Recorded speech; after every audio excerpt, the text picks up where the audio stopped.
The Counting Child. A 7-year-old girl runs through fire-scorched dust with bleeding feet, carrying a secret that will shatter a town's most respected man. Tonight, her mother stops breathing between the beatings. Tomorrow, a broken rancher must choose between silence and war. If you're drawn to stories of courage rising from ashes, stay with me until the end.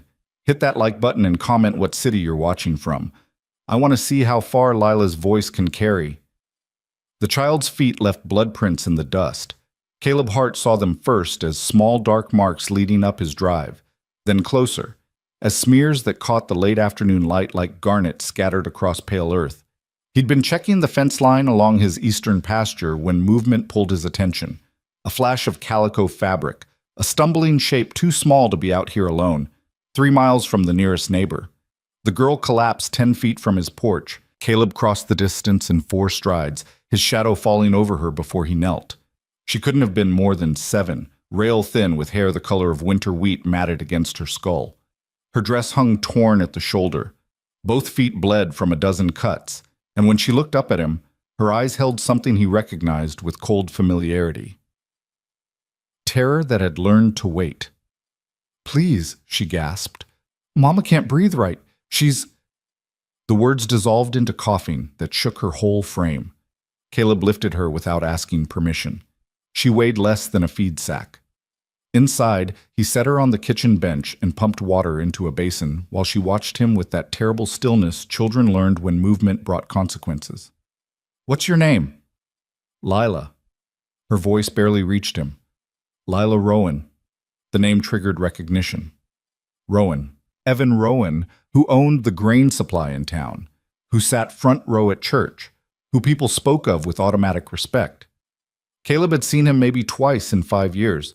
A tall man with politician hands and a smile that never reached his eyes. "Where's your mother now?" "Home. He left for town an hour ago." Lila's fingers twisted in her lap, and Caleb noticed how she held her left arm close to her ribs. "She told me to count to 500 before I ran. She said if I ran too soon, he'd see me from the road." Something cold settled in Caleb's chest. He'd spent 5 years avoiding exactly this. Other people's disasters, other people's pain, the terrible weight of knowing things that demanded action. After Rachel died giving birth to their stillborn son, after he'd buried them both on the hill behind the house, he'd chosen silence and distance. The ranch stretched 40 acres in every direction with nothing but cattle and sky, and that had been enough. It wasn't enough now. "Your arm hurt?" Lila nodded. Caleb's hands, roughened by years of rope and leather, moved with surprising gentleness as he examined her. The arm wasn't broken, but deep bruises colored her shoulder purple-black. More bruises circled her wrists. He cleaned her feet while she sat rigid, not making a sound even when the water must have stung like hell. "How long since you ate?" "Yesterday, breakfast." He cut bread and cheese, poured milk. She ate like someone who'd learned hunger, methodically, without pleasure. While she ate, Caleb pulled on his boots and checked his rifle, not loaded, but visible. Then he saddled Goliath, his 15-hand roan gelding, and lifted Lila up onto the horse's broad back. "We're going to your mother now. You're going to tell me exactly how to get there, and you're going to tell me what I'm walking into."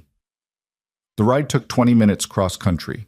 Lila spoke in fragments, her voice nearly lost in the rhythm of hoofbeats. Between her words, Caleb built a picture he'd seen before, in the war, in the camps. Power that fed on fear, violence that hid behind respectability. "He doesn't hit where people can see.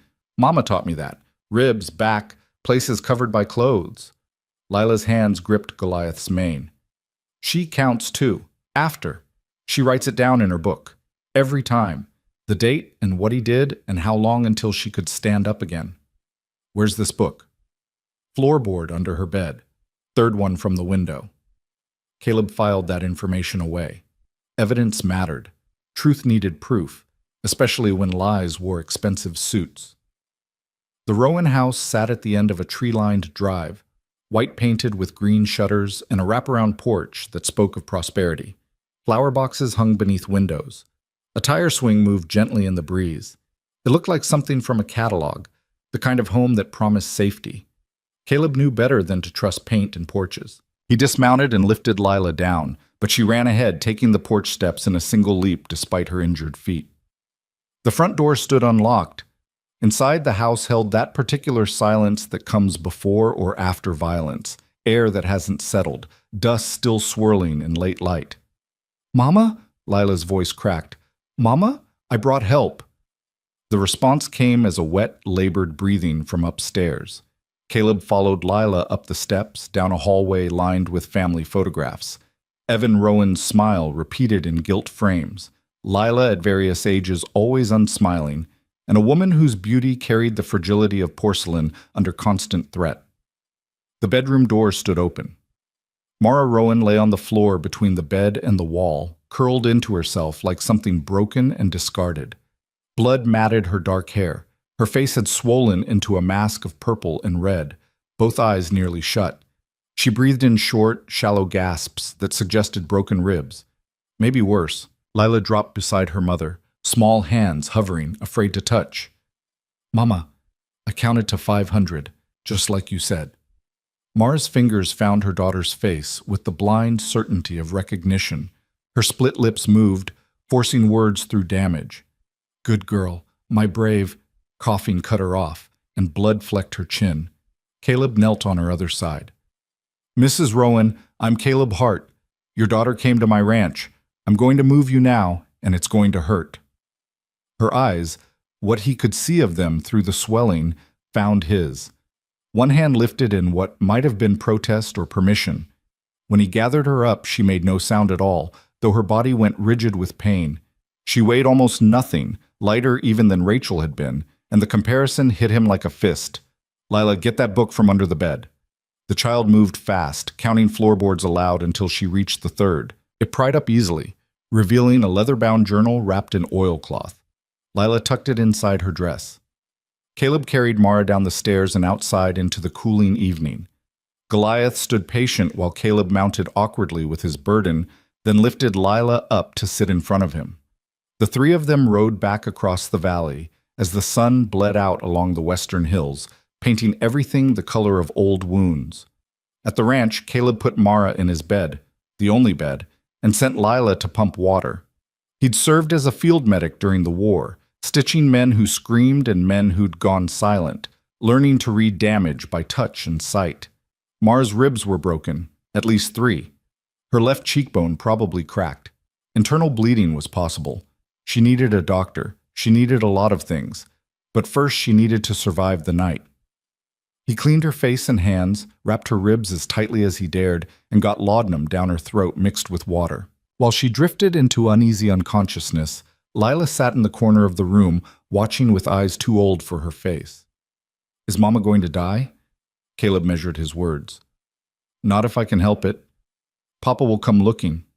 I expect he will. He'll be angry. That's his problem, not yours." Lila studied him with that unnerving directness children developed when they'd learned to read danger in adult faces. "You're different than most people." "How's that?" "You're not pretending nothing's wrong." The simple observation landed heavier than it should have.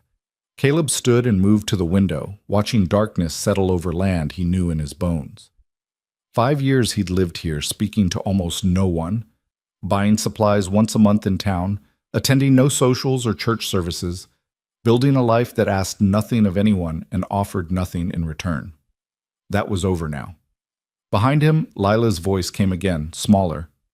"I counted to 500. That's what Mama said to do.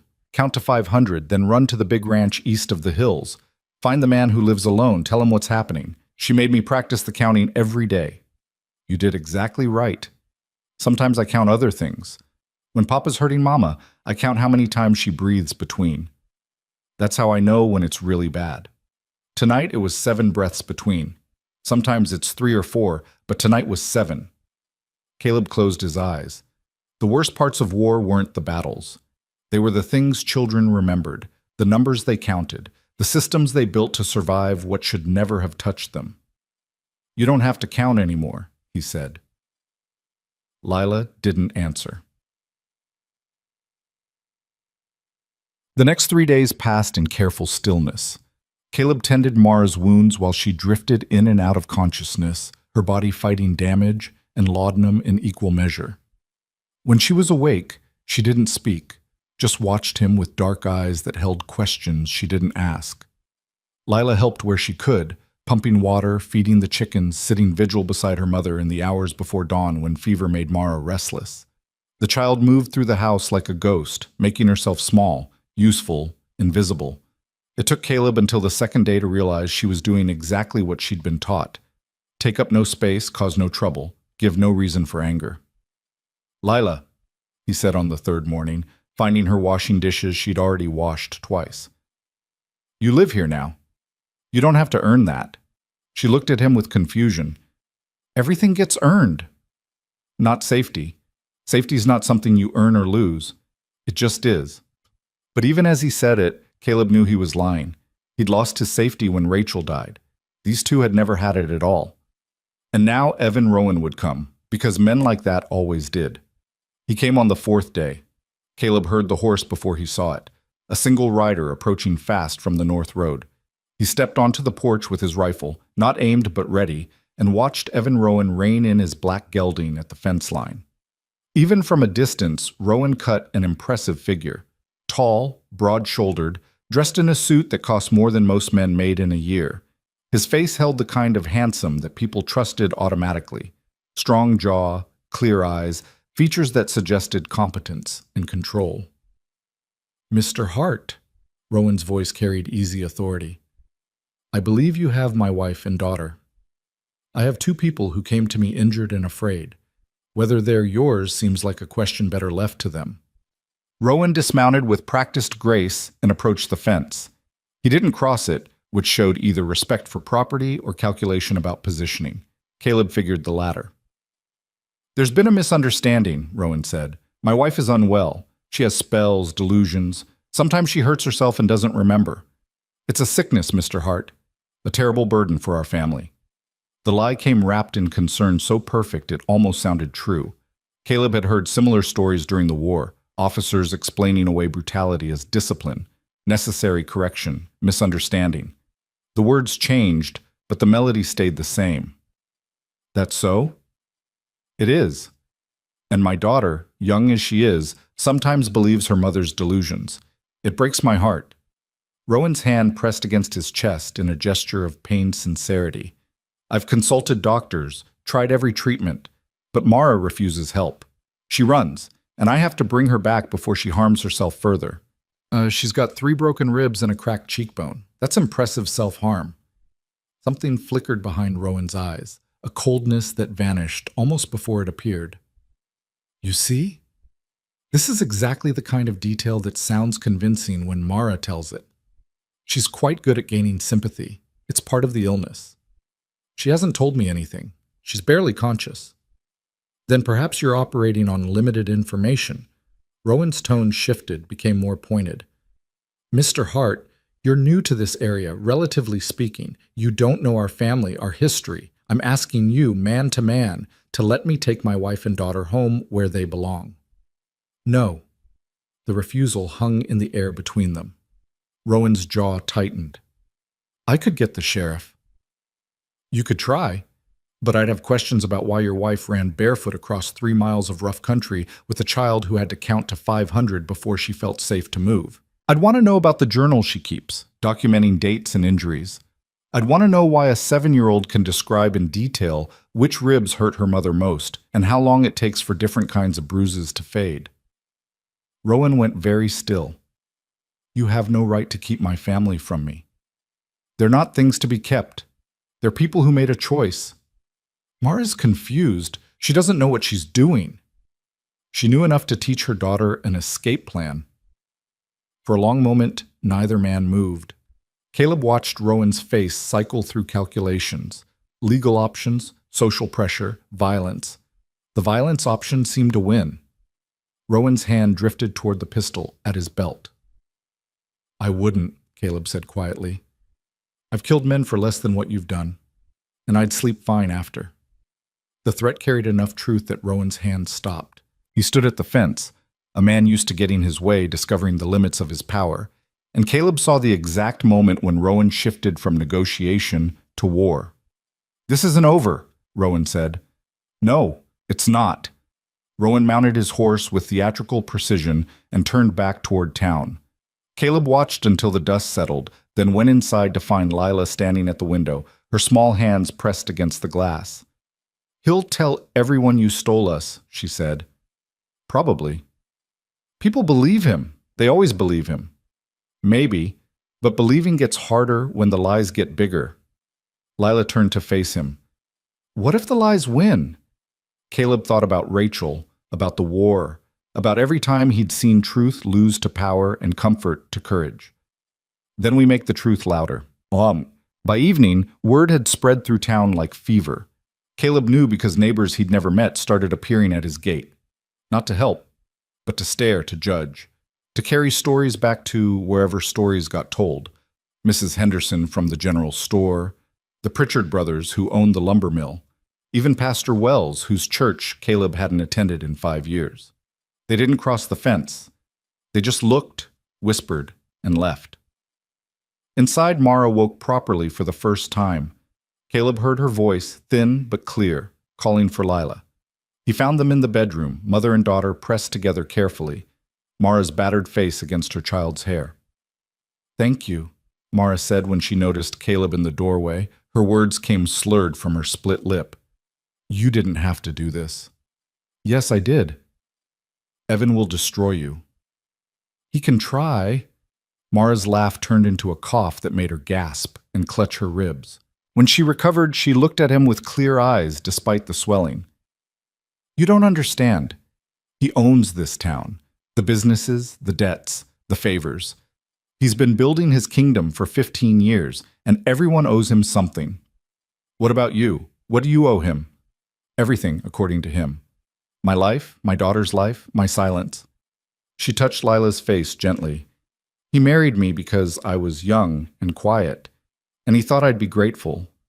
And I was, for a while, before I learned what gratitude cost.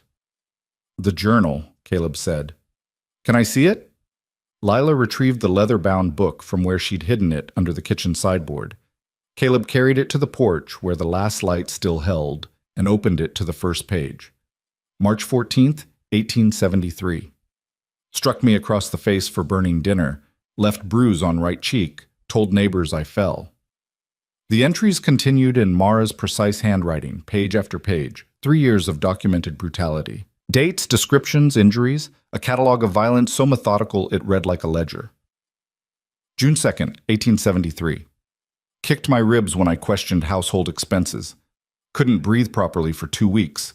Told doctor I'd fallen off a horse. September 18th, 1873. Broke my wrist twisting my arm behind my back. He was angry about how I disciplined Lila. Set and wrapped it himself. Forbade me from seeing Dr. Morrison. December 25th, 1873. Christmas. Struck me repeatedly for overcooking the goose. Lila hid in the cellar, found her there 3 hours later, counting stones. The entries grew worse, more frequent, more detailed. And between them, notes about Lila. How the child had started counting as a way to measure time, to predict danger, to survive. April 3rd, 1874. Lila has begun counting my breaths when Evan hurts me. She says she knows it's bad when I can't breathe between. She's 5 years old. 5. What have I done to her? November 19th, 1874. Taught Lila the plan today. If things get worse, she counts to 500, then runs to the Hart Ranch. I heard he's a veteran, lives alone. A man who's seen violence might recognize it in others. It's a desperate hope, but hope nonetheless. Caleb closed the journal carefully. In the fading light, his hands looked dark with other people's blood. Blood from the war, from Rachel's death, from carrying Mara's broken body. He'd tried so hard to wash himself clean, to live quietly, to avoid exactly this kind of entanglement. But Lila had counted to 500 and run 3 miles on bleeding feet because her mother had taught her to hope. And that hope had landed here, on his porch, in his life, demanding he become someone other than the ghost he'd chosen to be. Inside, Lila was singing to her mother, some soft lullaby that drifted through the open window like smoke. The child's voice carried simple comfort, the kind that didn't ask questions or demand promises. Caleb stood and walked to the barn where Goliath waited in his stall. The horse nickered softly, pushing his massive head against Caleb's chest. For 5 years, this animal and the land had been Caleb's only company. It had been enough because it asked nothing, offered nothing, risked nothing. "Things are about to get complicated," he told the horse. Goliath snorted agreement. Tomorrow, Caleb would have to ride into town. He'd have to stand in front of people who'd already chosen their version of truth and offer them an alternative. He'd have to fight Evan Rowan not with fists, but with words, evidence, witnesses, weapons he'd never trusted as much as a rifle. But tonight, 2 people slept under his roof who'd had no safety until they found it here. A woman who'd documented her own destruction hoping someone might believe her. A child who'd learned mathematics through survival. Caleb Hart had spent 5 years convinced that caring about anything beyond his fence line would break what little remained of him. Maybe he'd been right. Maybe this would shatter him completely, but maybe some things were worth breaking for. He returned to the house and found Mara awake, Lila asleep beside her. Mara's eyes tracked him as he entered, wary but not afraid. "Tomorrow I'm going into town," he said. "I'm going to talk to the sheriff, show him your journal, and file a complaint. Rowan will deny everything. People will take his side. It's going to get ugly." "I know." "You could still leave, take Lila, go somewhere Rowan can't find you. Start over." Mara's laugh came bitter. "With what money? What skills? I'm a woman with a violent husband and a child. The next town would be exactly like this one. People looking away, making excuses, protecting the man with power." She touched the journal lying between them. "At least here, I have proof. At least here, I have you. You don't know me." "I know you didn't hesitate. When Lila came to you bleeding and terrified, you didn't ask questions or demand explanations or tell her to go home and work it out. You just came." Mara's damaged face held something that might have been a smile. "That's enough." Caleb sat in the chair beside the bed, feeling the weight of her trust settle over him like a yoke. "I'm not good at this. Helping people, being around people. You're doing fine so far. This is different than harboring a woman and child. This is war. Then it's a war we fight together." Mara's hand found the journal, her fingers tracing the leather cover. "I've been counting too, Mr. Hart. Days, hours, injuries, numbers that added up to nothing but survival. Maybe it's time those numbers meant something else. Maybe it's time they added up to truth."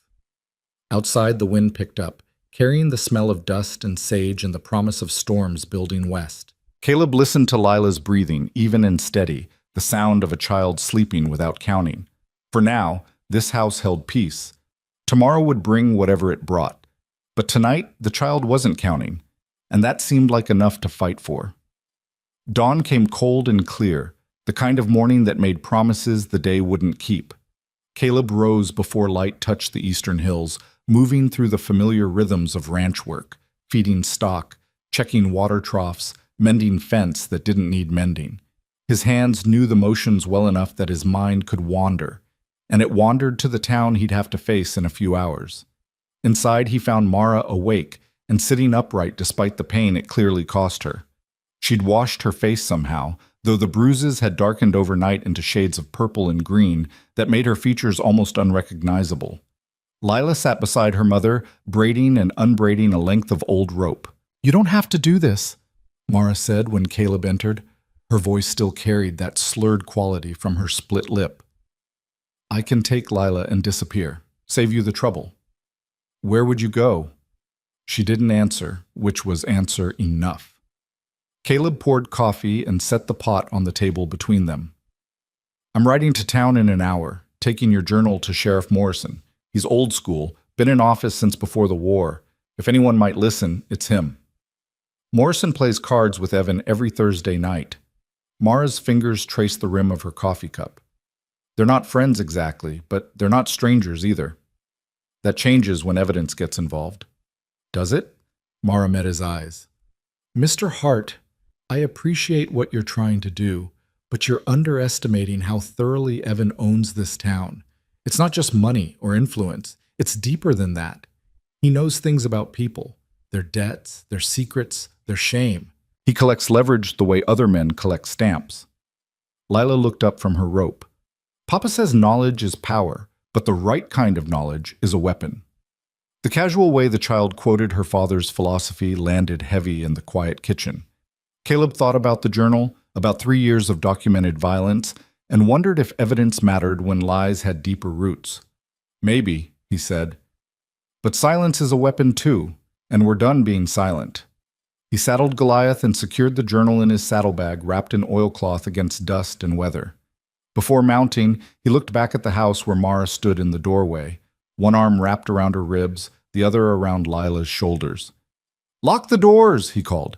"Don't answer for anyone but me." The ride to town took 40 minutes across open country that showed the first signs of autumn, grass going gold, cottonwoods along the creek bleeding yellow. Caleb had made this trip maybe a dozen times in 5 years, always for supplies, always speaking to as few people as possible. Today felt different. Today he was choosing to be seen. The town of Cedar Ridge sprawled along both sides of the main road like something that had grown haphazard and then tried to organize itself after the fact. The southern end held the respectable establishments: Morrison's General Store, the bank, the land office, the church with its white steeple visible for miles. The northern end collected everything else: saloons, the livery, rooms above the hardware store where women sold company to men with cash and no questions. Caleb tied Goliath outside the sheriff's office and carried the journal inside. Sheriff Tom Morrison sat behind a desk covered in paperwork and the accumulated dust of a man who'd stopped caring about appearances years ago. He was 60 if he was a day, white-haired and thick around the middle, with eyes that had seen enough to stop being surprised by human cruelty. "Caleb Hart," Morrison said without looking up. "Heard you took in Evan Rowan's wife and kid." "They came to me. I didn't take anything." "That's a matter of interpretation." Morrison finally raised his eyes. "Evan's filing papers claiming you kidnapped them. Says his wife is sick, delusional. Says you're holding them against their will." Caleb set the journal on the desk. "Read that. Then tell me who's delusional." Morrison opened the book slowly, like a man handling something that might bite. He read the first page, then the second. His expression didn't change, but his hands tightened on the leather cover. After 5 pages, he closed it. "Where'd you get this?" "Mara Rowan kept it. 3 years of documentation. Dates, injuries, details. Could be fabricated. Could be, but her face tells the same story. 3 broken ribs, cracked cheekbone, bruises in places that don't come from falling down stairs." Caleb leaned forward. Her daughter ran 3 miles barefoot to find help because her mother taught her to count to 500 before running so her father wouldn't see. "That's not delusion, Sheriff. That's survival." Morrison sat back in his chair, which creaked under his weight. "You know what you're asking me to do?" "Evan Rowan is a pillar of this community. He employs half the town directly or indirectly. He bankrolled the new church roof. Hell, he paid for my nephew's medical schooling." "So you owe him." "So everyone owes him." Morrison's voice carried weary truth. "That's how he operates. Little favors, generous loans, timely assistance. Then when he needs something, people remember what they owe." "What do you owe him?" The silence stretched long enough that Caleb thought Morrison might not answer. Finally, the older man sighed. "My daughter got in trouble a few years back. Gambling debts in Denver. Evan paid them off quietly, asked nothing in return, just said he understood family came first. And now family comes second to gratitude?" Morrison's jaw tightened. "You got no right to judge what you don't understand." "I understand plenty. I understand that good men do nothing while bad men build kingdoms. I understand that silence protects the powerful and buries the weak." Caleb tapped the journal. "I also understand that this is evidence of a crime, multiple crimes, and you swore an oath to uphold the law regardless of who breaks it. The law is one thing, justice is another, and politics is a third thing entirely." Morrison stood and walked to the window overlooking the main street. "Let's say I believe this journal. Let's say I arrest Evan Rowan. What happens next?" "Trial, evidence, truth." "Trial requires witnesses. Who's going to testify against Evan? His wife, beaten and traumatized? His 7-year-old daughter? You, a man nobody knows who's lived like a hermit for 5 years?" Morrison shook his head. "Evan's lawyers will tear them apart. They'll paint Mara as unstable, you as an opportunist, and Lila as a confused child manipulated by her mother. So we do nothing? I didn't say that. Morrison turned back to face him. But you need to understand what you're starting. This won't be clean, it won't be quick, and it might not work at all. Caleb had expected resistance, but hearing it laid out so plainly still hit like a fist. What do you suggest? Document everything. Get Mara to a doctor. Get her injuries officially recorded. Find other witnesses. Anyone who's seen the bruises, heard the fights, noticed anything off about that marriage. Build a case so airtight that even Evan's money can't squeeze through the cracks. Morrison picked up the journal again. And be prepared for him to fight dirty. Because he will. I'm not afraid of Evan Rowan. Maybe you should be. Brave men end up dead or ruined when they underestimate powerful enemies. Caleb stood. Keep the journal. Copy what you need, but understand this. I'm not backing down. Those two people came to me for help, and I'm going to help them, with or without your badge. Morrison studied him with something that might have been respect or might have been pity. You served in the war? Shiloh, Vicksburg, Missionary Ridge? See much killing? More than enough. And you came back here to get away from it. Morrison's voice softened slightly. I understand that. I was at Antietam. Saw things that don't leave a man's head, no matter how much whiskey he pours on them. Peace is hard to find after that kind of violence. Peace isn't worth much if it's built on looking away from other people's pain. Morrison almost smiled. You sound like my wife. She'd like you. He returned to his desk and pulled out a fresh ledger. All right, I'll open an official investigation. I'll need formal statements from you and Mara. I'll send word to Dr. Fletcher to examine her, record her injuries. It won't be comfortable for her. None of this is comfortable. No, but it's necessary if you want this to stick. Morrison began writing. Meanwhile, Evan's going to escalate. He'll spread rumors, call in favors, make your life difficult. Be ready for that. Caleb nodded and moved toward the door, but Morrison's voice stopped him. Hart, one more thing. If this goes to trial, if Mara testifies, she'll have to speak publicly about what happened to her. Every detail, every beating. In front of a courtroom full of people who know her, know Evan, know their family. That kind of exposure breaks some people. She's already broken. This is about putting the pieces back together. Maybe. Or maybe it's about breaking her in a different way. Morrison met his eyes. Make sure she knows what she's signing up for. Make sure she's strong enough. She counted 3 years of violence and taught her daughter an escape plan. She's stronger than anyone gives her credit for. Outside, the morning had warmed into something almost pleasant. Caleb stood on the sidewalk watching the town move through its rhythms. Wagons delivering goods, women shopping, children running between buildings. Normal life continuing while just beneath the surface, old lies started cracking. He'd made it maybe 10 steps toward Goliath when a voice called out behind him. Mr. Hart! Caleb turned to find Pastor Wells approaching, his dark suit immaculate despite the dust. The pastor was younger than Morrison, maybe 50, with the kind of face that looked trustworthy because it had practiced looking trustworthy for years. Pastor, I heard about the situation with Evan Rowan's family, troubling business. Wells folded his hands in front of him. I wonder if I might have a word. Nothing's stopping you. I've known Evan for 15 years. He's a good man, a faithful husband and father, a generous supporter of the church and community. The idea that he would harm his own family is frankly preposterous. Caleb waited.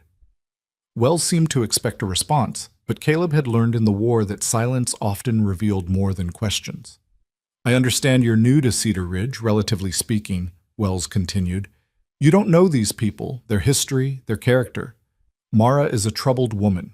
She's been under the care of physicians for nervous complaints. Sometimes she becomes confused, even violent toward herself. That's not what her face says.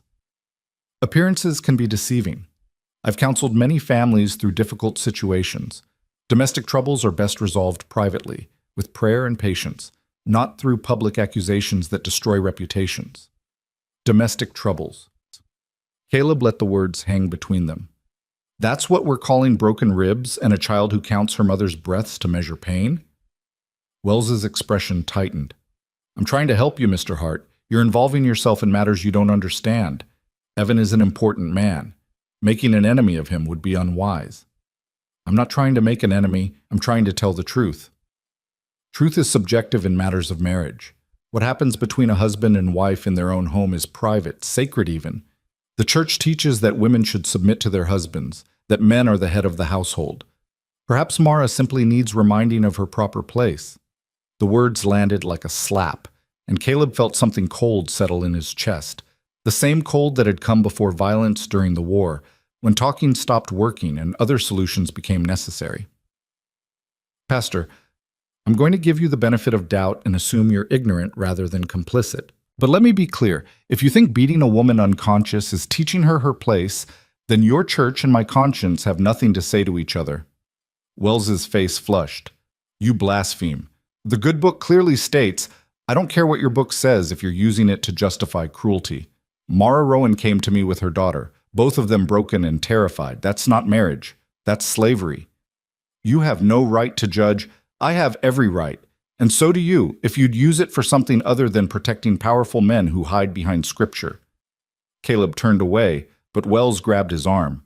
The pastor's grip was surprisingly strong for a man who worked with words instead of tools. You're making a mistake.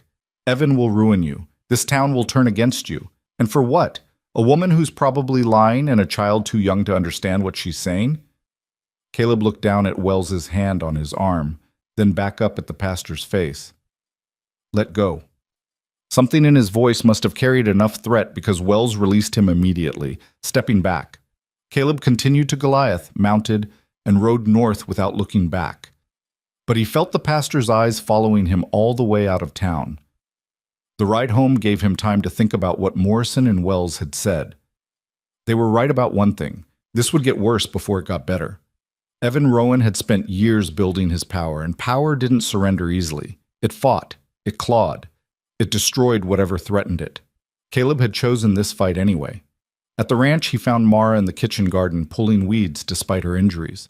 She moved slowly, carefully, but she moved. Lila sat on the porch steps watching her mother with that careful attention children learned when adults were fragile. Shouldn't you be resting? Caleb asked. Mara didn't look up from the vegetables. I've been resting for 3 years. Every time Evan hit me, I rested. Every time he broke something, I rested. I'm done resting. Her hands, Caleb noticed, shook slightly as she worked. But she worked nonetheless. Sheriff Morrison is opening an investigation. He wants formal statements. He's sending Dr. Fletcher out tomorrow to examine and document your injuries. Mara's hands stilled. Fletcher plays cards with Evan, too. Everyone plays cards with Evan doesn't mean they're all bought. Caleb crouched beside her in the dirt. Morrison warned me this won't be easy. Evan will fight back. The town will take sides, and most of them won't be our side. Our side, Mara repeated softly. When did my nightmare become your fight? When your daughter showed up bleeding on my porch. When you trusted me with that journal. When I decided silence was worse than war. Mara finally looked at him, her battered face showing something that might have been gratitude or might have been grief. You don't owe me anything, Mr. Hart. You've already done more than anyone else ever did. This isn't about owing, it's about what's right. Right doesn't always win. No, but wrong shouldn't win by default because good people stay quiet. Lila approached them carrying a bucket of water she could barely lift. Mama, the chickens are thirsty. Mara smiled despite the pain it caused her split lip. Thank you, sweetheart. You're such a good helper. I counted them. We have 17 now. One of the hens was hiding. The casual mention of counting hit Caleb harder than it should have. This child measured everything in numbers because numbers were predictable, safe, something she could control when everything else in her world had been chaos. Lila, he said, you don't have to count anymore if you don't want to. She looked at him with those 2 old eyes. But what if I forget how? Forget how to count? No. Forget how to know when Mama's safe. When Papa hurt her, I counted. That's how I knew when to hide, when to help, when to run. Without counting, how will I know? Mara pulled her daughter close despite the pain it caused. You won't need to know, baby, because it's not going to happen anymore. But what if it won't? Mr. Hart is making sure of that, and so am I. Lila didn't look convinced, and Caleb didn't blame her. 7 years old, and she'd already learned that promises meant nothing against violence. That night, Caleb sat on the porch watching stars emerge while inside, Mara read to Lila from a book about birds they'd found on his shelf. Their voices drifted through the window. Mara's damaged but steady. Lila's bright with questions about migration patterns and wing shapes. Normal conversation. The kind families had when they weren't counting breaths or documenting bruises. The peace lasted until midnight when riders approached. Caleb heard them before he saw them. 3 horses moving fast from the south road. He grabbed his rifle and stepped off the porch into shadow, watching as the riders slowed near his fence line. They didn't dismount, just sat their horses in the moonlight like judges rendering verdict. "Hart!" one of them called out. "We need to talk." Caleb recognized the voice, Jacob Pritchard, who owned the lumber mill with his brother. They'd been among the gawkers who'd come to stare 2 days ago. "Then talk." "Not out here. Man to man, inside where it's civilized." "We're civilized enough where we are. Say what you came to say." Jacob shifted in his saddle. His companions stayed silent, faces hidden by shadow and hat brims. "Evan Rowan is a friend of ours. A good man who's done right by this town. We heard you're spreading lies about him, keeping his family from him, making trouble." "I'm not spreading anything. I'm telling the truth." "Truth according to a woman who's been sick in the head for years? Truth according to a man nobody knows who lives out here alone like some kind of hermit?" Jacob's voice hardened. "We don't take kindly to outsiders stirring up problems where none exist. 3 broken ribs and a cracked cheekbone say problems exist. Mara's had accidents before. Everyone knows she's clumsy, fragile. Evan's been patient with her, more patient than most men would be." Caleb felt that familiar cold settling in again. "You calling her a liar?" "I'm saying you're believing a woman's hysteria over a respected man's word. That's dangerous. Could get a man hurt making those kind of mistakes." The threat hung explicit in the night air. Caleb stepped forward into the moonlight where they could see his rifle, not aimed but ready. "Here's what I'm saying. Mara Rowan came to me injured and afraid. Her daughter came to me bleeding and traumatized. I'm keeping them safe until the law sorts out what happened. If Evan Rowan has a problem with that, he can take it up with Sheriff Morrison. And if you 3 have a problem with that, you can try taking it up with me. But know that I served 3 years fighting men who thought might made right, and I buried every single one who came at me personal." The riders exchanged glances. Whatever they'd expected, naked threat delivered with complete calm wasn't it. "You're making a mistake," Jacob said, but his voice had lost its edge. "That's my mistake to make." They sat there another moment, 3 dark shapes on horseback, considering options. Then Jacob turned his mount and the others followed, disappearing back toward town without another word. Inside, Caleb found Mara standing in the shadows, holding a cast-iron skillet like a weapon. She'd heard everything. "That was brave," she said quietly. "That was stupid. Next time they might come with more men and less talk." "Then what do we do?" Caleb looked at her. This woman who'd survived 3 years of documented brutality, who'd taught her daughter escape plans, who pulled weeds in a garden while broken bones healed. She wasn't asking him to save her. She was asking him to fight beside her. "We don't back down. We document everything like Morrison said. We build a case so strong that even Rowan's money and influence can't crack it. And we prepare for him to make this ugly because he will." "How ugly?" "As ugly as it takes." Mara set down the skillet and moved to the window, looking out at the empty yard where the riders had been. "I used to think if I was just better wife, better cook, better mother, he'd stop. I thought I was the problem. Took me 2 years to realize the problem wasn't me failing to be good enough. It was him choosing to hurt me no matter what I did. Some men are broken that way. The war taught me that. Some people only feel powerful when they're destroying something weaker. And some people fight back." Mara turned to face him. "Thank you for being the kind who fights back. I'm just doing what needs doing." "No, you're doing what's right even though it costs you. That's different. That's rare." Caleb didn't know how to respond to that, so he didn't try. They stood in the quiet kitchen while outside the night settled into the kind of silence that precedes storms. Tomorrow, Dr. Fletcher would come. Tomorrow, the formal process would begin. Tomorrow, Evan Rowan would escalate. But tonight, Lila slept without counting, and Mara stood straight despite broken ribs, and the ranch that had been empty for 5 years held something that felt almost like purpose. Morning brought Dr. Fletcher riding a gray mare and carrying a leather medical bag that had seen better decades. He was older than Morrison, smaller than Wells, with hands that shook slightly, but eyes that missed nothing. "Mrs. Rowan," he said after Caleb had shown him inside. "I heard you'd had some trouble." Mara sat in the kitchen chair, Lila pressed against her side. That's one way to describe it. Fletcher set down his bag and pulled up a chair opposite her. "Sheriff Morrison asked me to examine you, document your injuries for official record. That means I need to look at everything, ask questions that might be uncomfortable. You understand?" "I understand. Mr. Hart, I'll need you to step outside while I conduct the examination." Caleb looked at Mara, who nodded permission. He left, taking Lila with him to feed chickens and check fence lines, busy work to keep the child occupied while her mother described violence in clinical terms. The examination took an hour. When Fletcher finally emerged, his face carried the carefully neutral expression doctors learned for delivering bad news. 3 broken ribs, left side, cracked cheekbone, right side. Multiple contusions in various stages of healing. Evidence of previous injuries poorly set. Her left wrist shows signs of an old break that wasn't properly treated. Bruising consistent with being struck repeatedly with a closed fist. Fletcher recited the litany like reading a list. "I've documented everything in my notes for Sheriff Morrison." "Thank you," Caleb said. Fletcher packed his bag slowly, carefully, like a man arranging thoughts as well as instruments. "I've been doctoring in this town for 30 years. I've seen things that people hide, things they lie about, things they pretend didn't happen. I've set bones and stitched wounds and kept secrets because that's what doctors do."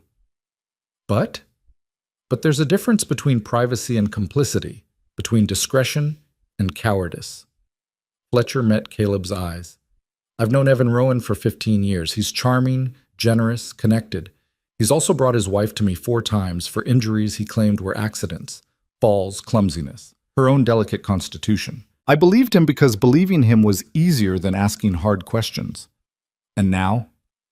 Now I'm asking, now I'm documenting, now I'm telling you that if this goes to court, I'll testify to what I found today and what I should have seen years ago." Fletcher's hands tightened on his bag. "It won't make me popular, might cost me patience, but some things matter more than popularity." After Fletcher left, Caleb found Mara in the bedroom staring at nothing. Lila had fallen asleep on the bed, exhausted by worry and waiting. "He believed you," Caleb said. "He believed the evidence. That's different." Mara's voice came flat, emotionless. "Do you know what it's like, describing your own destruction to a stranger? Listing injuries like grocery items? This bruise, that break, these scars. Quantifying pain for official record?" "No. It makes it real in a way hiding didn't. When it was private, when it was secret, I could pretend it wasn't as bad as it was. But saying it out loud, having someone write it down, knowing it'll be read by judges and lawyers and townspeople who will whisper about it over dinner, that makes it permanent." Caleb sat in the chair Fletcher had occupied hours earlier. "You can still stop this. We can still find another way." "What other way? Run? Hide? Wait for Evan to find us and make it worse?" Mara shook her head. "No. I'm done hiding. I'm done pretending.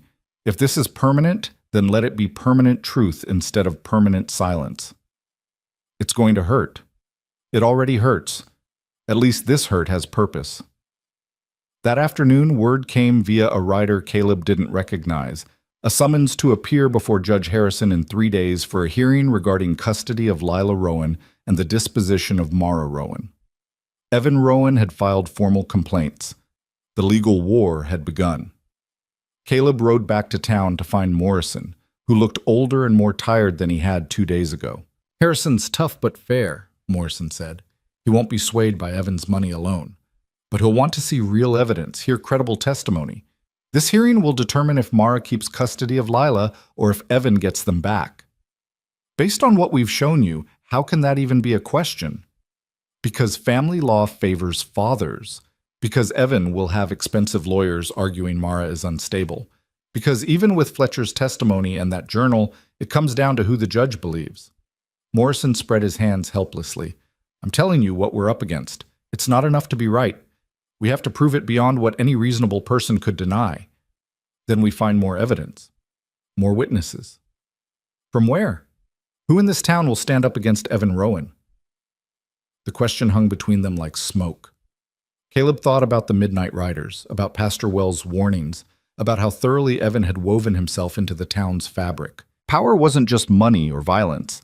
It was the slow accumulation of favors and fears until people couldn't imagine opposing you. There has to be someone, Caleb said. Someone who saw something, heard something, knows something that proves what kind of man Rowan really is. Morrison looked doubtful, but nodded. I'll ask around quiet-like. But don't get your hopes up. Fear makes people blind and deaf when it's convenient. Caleb spent the next 2 days preparing for the hearing like preparing for battle, gathering supplies, checking equipment, running through scenarios. He coached Mara on what to expect, how to answer questions, how to stay calm when lawyers tried to rattle her. He told Lila she might have to speak to the judge, might have to describe what she'd seen, and watched the child's face close down into careful blankness.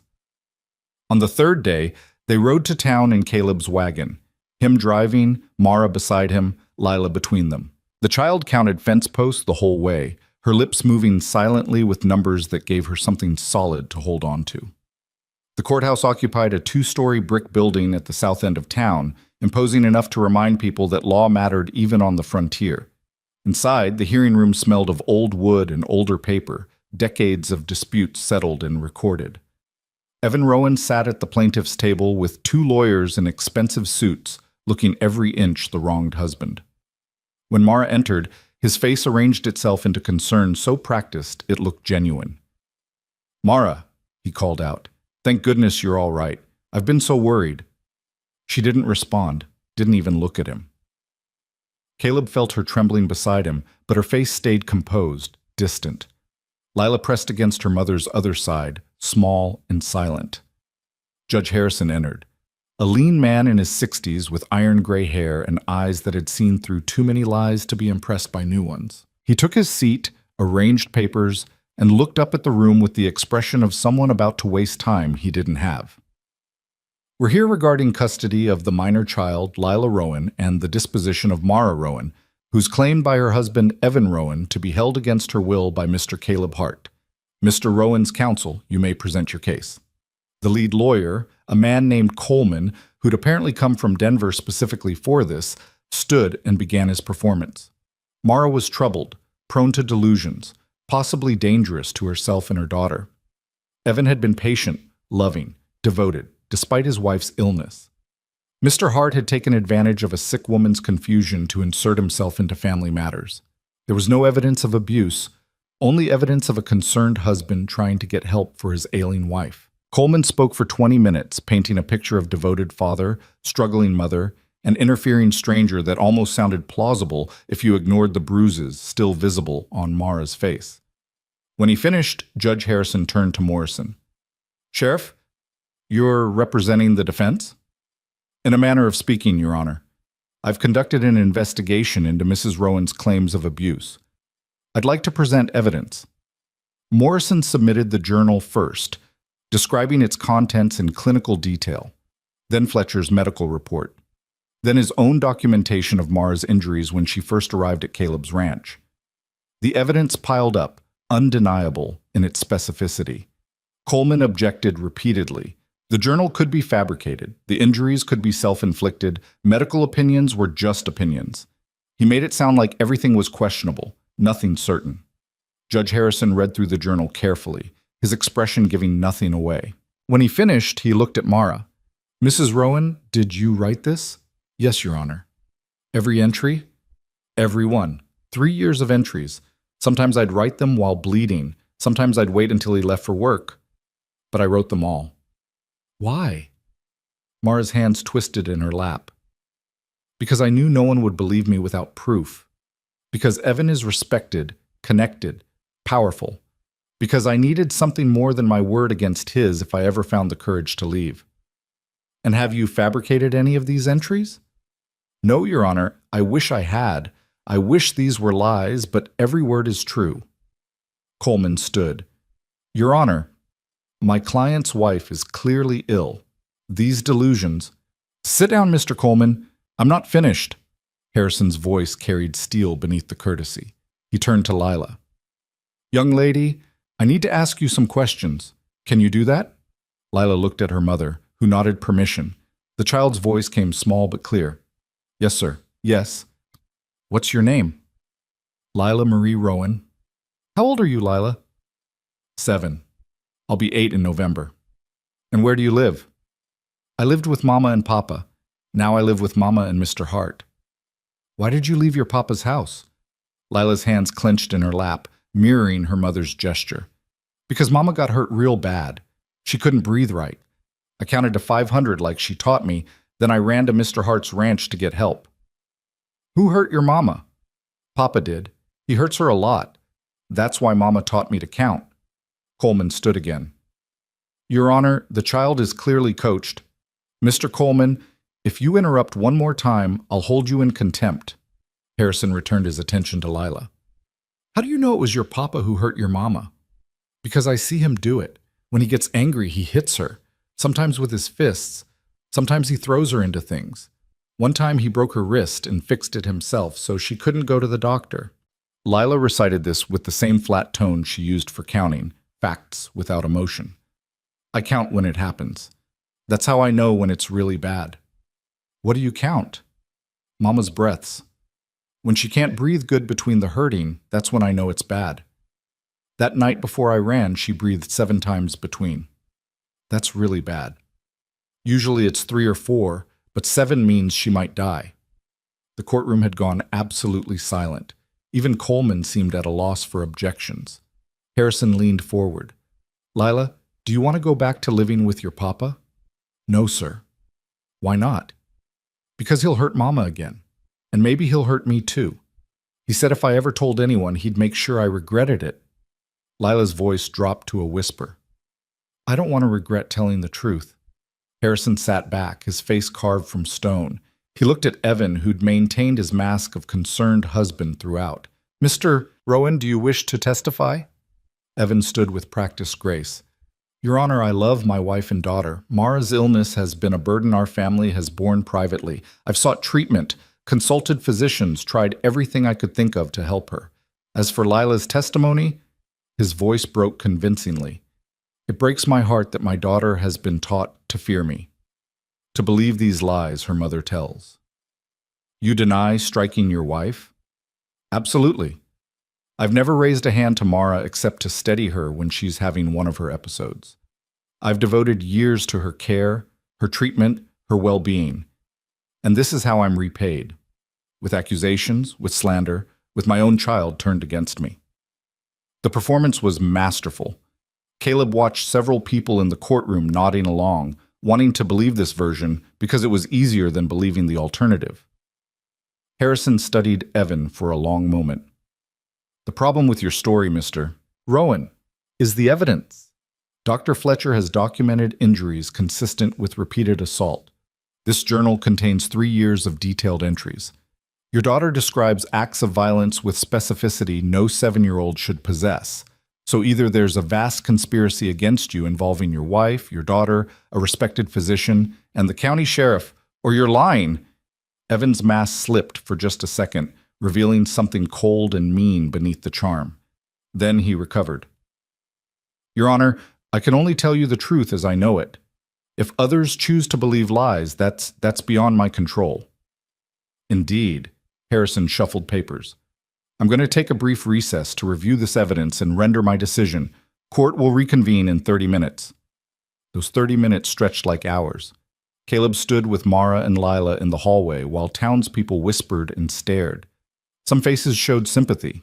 Others showed judgment or doubt, or the carefully neutral expression of people choosing not to choose.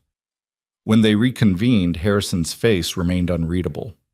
I've reviewed the evidence presented today, the medical testimony, the documented journal entries, the testimony of the child. I've also considered the arguments regarding Mrs. Rowan's alleged mental illness and instability. He paused, and in that pause, Caleb felt Mara stop breathing beside him. In my 30 years on the bench, I've seen many cases of domestic discord. I've seen genuine mental illness, and I've seen violence disguised as care. I've learned to tell the difference.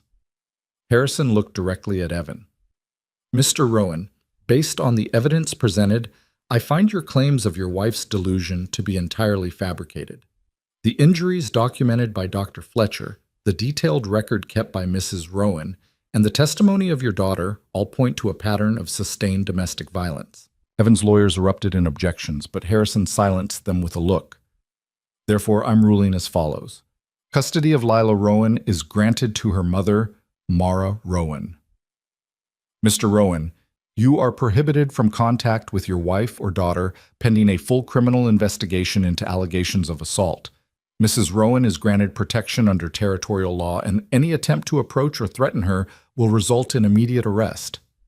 The courtroom exploded in noise, some supportive, some shocked, all loud. Caleb felt Mara sag against him, held upright only by will in his arm around her shoulders. Lila pressed against them both, not crying but shaking.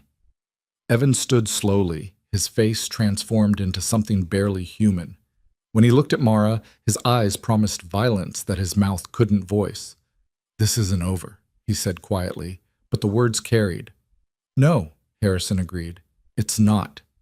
Sheriff Morrison will be filing criminal charges. You'll have your day in court, Mr. Rowan. I suggest you use it to tell the truth for once. They left through the side exit to avoid the crowd, but Caleb could feel eyes following them, feel the town's opinion shifting and fracturing. Some people would believe the evidence. Others would cling to their image of Evan Rowan regardless of facts. But Mara had custody. Lila was safe. The counting could stop, at least for now. The ride back to the ranch felt longer than the journey in, though Goliath pulled the wagon at the same steady pace. Mara sat rigid beside Caleb, her hands folded so tightly in her lap that her knuckles had gone white. Lila dozed against her mother's side, exhausted by testimony and tension, her lips still moving silently with numbers even in sleep. They were a mile from town when Caleb noticed the riders. 3 men on horseback keeping pace about a quarter-mile behind, close enough to be seen, but far enough to avoid direct confrontation. Caleb recognized one of them, Jacob Pritchard, who'd come with his midnight warnings days ago. The other 2 stayed anonymous behind distance and hat brims. Don't look back, Caleb said quietly. We're being followed. Mara's breathing quickened. Evan? His friends, making sure we know they're watching. What do we do? Nothing. They want us scared. Best thing we can do is not give them the satisfaction. But his hand moved to the rifle tucked beneath the wagon seat, and he watched the riders in his peripheral vision while pretending total unconcern. They followed all the way to the ranch boundary, then stopped at the fence line and sat their horses like sentinels marking territory. Caleb helped Mara and Lila down from the wagon, unhitched Goliath, and went through the evening routine of feeding and watering stock while those 3 dark shapes watched from the distance. When he finally went inside, they were still there. They'll leave eventually, he told Mara, who stood at the window staring out at them. Once they think they've made their point. And what point is that? That the judge's ruling doesn't matter, that Evan still has power, that we should be afraid. Should we be? Caleb thought about the war, about night attacks, and the particular terror of waiting for violence you knew was coming but couldn't predict. Fear's useful when it makes you careful. Useless when it makes you paralyzed. We'll be careful. The riders stayed until full dark, then disappeared into the night like ghosts. But Caleb knew they'd be back. Men like that always came back. That night he slept in the chair on the porch with his rifle across his lap, watching the darkness and listening for hoofbeats. None came. The night passed quiet except for wind through the cottonwoods and the distant yipping of coyotes hunting rabbits in the far pasture. Morning brought Morrison riding alone, his face carrying news before his mouth formed words. Evan's filing an appeal, the sheriff said without preamble. Claims Harrison was biased, that the evidence was circumstantial, that Mara manipulated the court. Caleb had expected this, but hearing it confirmed still hit hard. How long until the appeal hearing? 3 weeks, maybe 4. Has to go before the territorial circuit judge when he makes his rounds. Morrison dismounted and accepted the coffee Mara brought out, though his hand shook slightly, holding the cup. There's more. Evans hired investigators from Denver. They're digging into your background, Hart, looking for anything they can use to discredit you as a witness. They won't find much. I worked my ranch, kept to myself, paid my bills on time. What about before? During the war? Caleb's jaw tightened. I served, did what soldiers do, killed men who were trying to kill me. Any incidents? Anything that could be twisted to make you look violent, unstable, dangerous? The question pulled up memories Caleb had spent 5 years trying to bury. Shiloh, where he'd shot a Confederate officer who'd been 17 at most. Vicksburg, where he'd bayoneted a man in hand-to-hand fighting and felt the blade scrape bone. Missionary Ridge, where he'd held his best friend while the man bled out from a stomach wound, taking 4 hours to die. War's violent by definition, he said finally, but I wasn't court-martialed, wasn't dishonorably discharged. I served my time and came home. That may not be enough. Evan's lawyers are good at taking truth and bending it until it looks like lies. Morrison set down his cup. I'm telling you this so you're prepared. They're going to make you out to be some kind of violent recluse who kidnapped a vulnerable woman and her child. Let them try. The evidence speaks for itself. Evidence can be explained away. Juries believe stories more than facts, and Evan's lawyers tell better stories than we do. Morrison moved toward his horse, then paused. There's one more thing. Pastor Wells has been preaching about the sanctity of marriage, about wives submitting to husbands, about outside agitators destroying families. He hasn't mentioned you by name, but everyone knows who he means. Mara spoke from the doorway. The church has always protected Evan. It's part of how he built his power. Well, it's working. Half the town thinks you're a poor, confused woman led astray. The other half thinks you're a liar destroying a good man's reputation. Morrison's voice carried tired resignation. Truth's losing to comfort again. After Morrison left, Caleb found Mara in the kitchen garden again, pulling weeds with methodical precision despite her healing ribs. The bruises on her face had faded to yellow and green, making her look sickly rather than injured. You should rest, he said. I rested for 3 years while Evan built his kingdom, while he wove himself into every corner of this town until opposing him meant opposing everything. Her hands moved faster, ripping weeds with unnecessary force. I thought winning in court would be enough. I thought evidence and truth would matter. They do matter. Do they? Because it seems like Evan's story is winning even after we proved him a liar. She sat back on her heels, dirt streaking her dress. Maybe I should have just run. Taken Lila somewhere far away where no one knew us, started over with nothing. You'd have spent the rest of your life looking over your shoulder, waiting for him to find you. At least this way you're fighting. Fighting what? His money? His influence? His ability to make people believe black is white if it suits them? Mara's voice cracked. I'm so tired of fighting, Mr. Hart. So tired of being afraid. Of counting days between violence. Of teaching my daughter to survive instead of live. Caleb knelt beside her in the dirt. Then let me fight for a while. You've carried this alone for 3 years. You don't have to carry it alone anymore. Why? The question came raw, desperate. Why do you care? You don't know me. You don't owe me anything. You could send us away right now and go back to your quiet life with your cattle and your solitude. Because 7 years old is too young to know how to measure her mother's pain by counting breaths. Because violence that hides behind respectability is still violence. Because... Caleb stopped, searching for words that captured something he barely understood himself. Because Rachel died, and I couldn't save her, couldn't do anything but watch her slip away. But you and Lila came to me alive, asking for help I could actually give. Maybe I'm being selfish. Maybe this is about me as much as you. Mara studied his face with those dark eyes that had learned to read danger in small gestures. You loved her very much. I did, and she died anyway. She did. So you know what it's like, loving someone and losing them despite everything you do. Mara's hand found his, dirt-stained fingers gripping tight. I loved Evan once, before I knew what he was.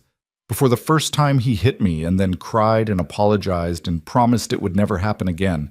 I loved the man I thought he was, and when that man disappeared, I kept loving the memory while the reality destroyed me piece by piece. That's not love. That's survival. Maybe, but survival looks like love sometimes when you're drowning, Lila's voice called from the house, high and frightened. "Mama! Mr. Hart! Someone's coming!" They ran to the front of the house where Lila stood on the porch, pointing at the road. A buggy approached, elegant and expensive, pulled by matched bays that cost more than most families made in a year. As it drew closer, Caleb recognized the driver. A woman in her 50s, dressed in black silk despite the dust, with iron gray hair and a face that suggested she'd been beautiful before life had carved it into something harder. The buggy stopped at the gate. The woman descended without waiting for assistance and approached with the bearing of someone used to being obeyed. "Mrs. Rowan," she said, "my name is Margaret Carlyle. I need to speak with you." Mara tensed. "I don't know you." "No, but I know your husband. Or rather, I knew what he was before you did." Margaret's eyes flicked to Caleb. "May we speak privately?" Caleb looked to Mara, who nodded slowly. They moved to the porch while Lila stayed inside, watching through the window. Margaret Carlyle didn't waste time on pleasantries. 20 years ago, I was married to Charles Carlyle, who owned half the mining interests in this territory. Evan Rowan worked for him as a clerk, ambitious and charming and always helpful. He seemed like a blessing to my husband's business. She paused, hands gripping her reticule like a lifeline. My daughter Eleanor was 16, beautiful, sheltered, trusting. Evan courted her with my husband's blessing, convinced us he was honorable despite the age difference. They were engaged within 6 months. Margaret's voice went flat, emotionless. 2 weeks before the wedding, Eleanor came to me with bruises on her arms. She said Evan had grabbed her during an argument, that he'd apologized profusely, that it was a mistake born of passion. Mara made a sound low in her throat. I wanted to believe it was a mistake. My husband wanted to believe it. Evan was so contrite, so devastated by his own behavior. The wedding went forward. Margaret's eyes closed. 3 months later, Eleanor was dead. Officially, she fell down the stairs. But I knew. I'd seen the fear in her eyes, the way she flinched around her own husband. I knew, and I said nothing. The silence that followed felt heavy as gravestones. "Why are you telling me this?" Mara asked. "Because when I heard you'd taken Evan to court, when I heard you'd documented his violence and fought back, I realized I'd let my daughter's death mean nothing. I protected Evan's reputation to protect my own. I let him walk away unpunished because admitting the truth would have destroyed my family's standing in society." Margaret opened her eyes, and they held a grief that time hadn't dimmed. "I won't make that mistake again." "What are you offering?" Caleb asked. "Testimony. Documentation. Eleanor kept a diary describing Evan's abuse. I've held on to it for 20 years, too cowardly to use it, but too guilty to destroy it." She pulled a small leather-bound book from her reticule. "It's yours now. Let my daughter's words help save you where they couldn't save her." Mara took the diary with shaking hands.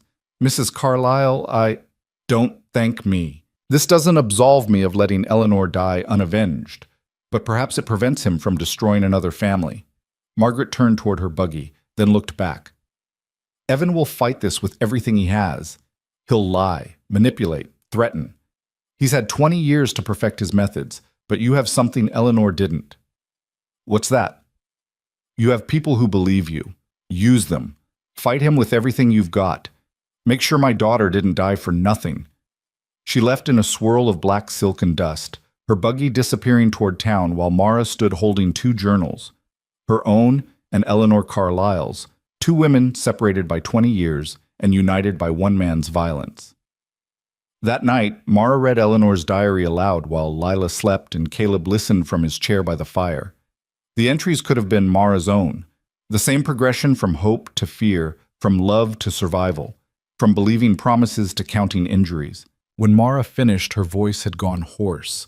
She was 16 years old and married to a man who killed her within months.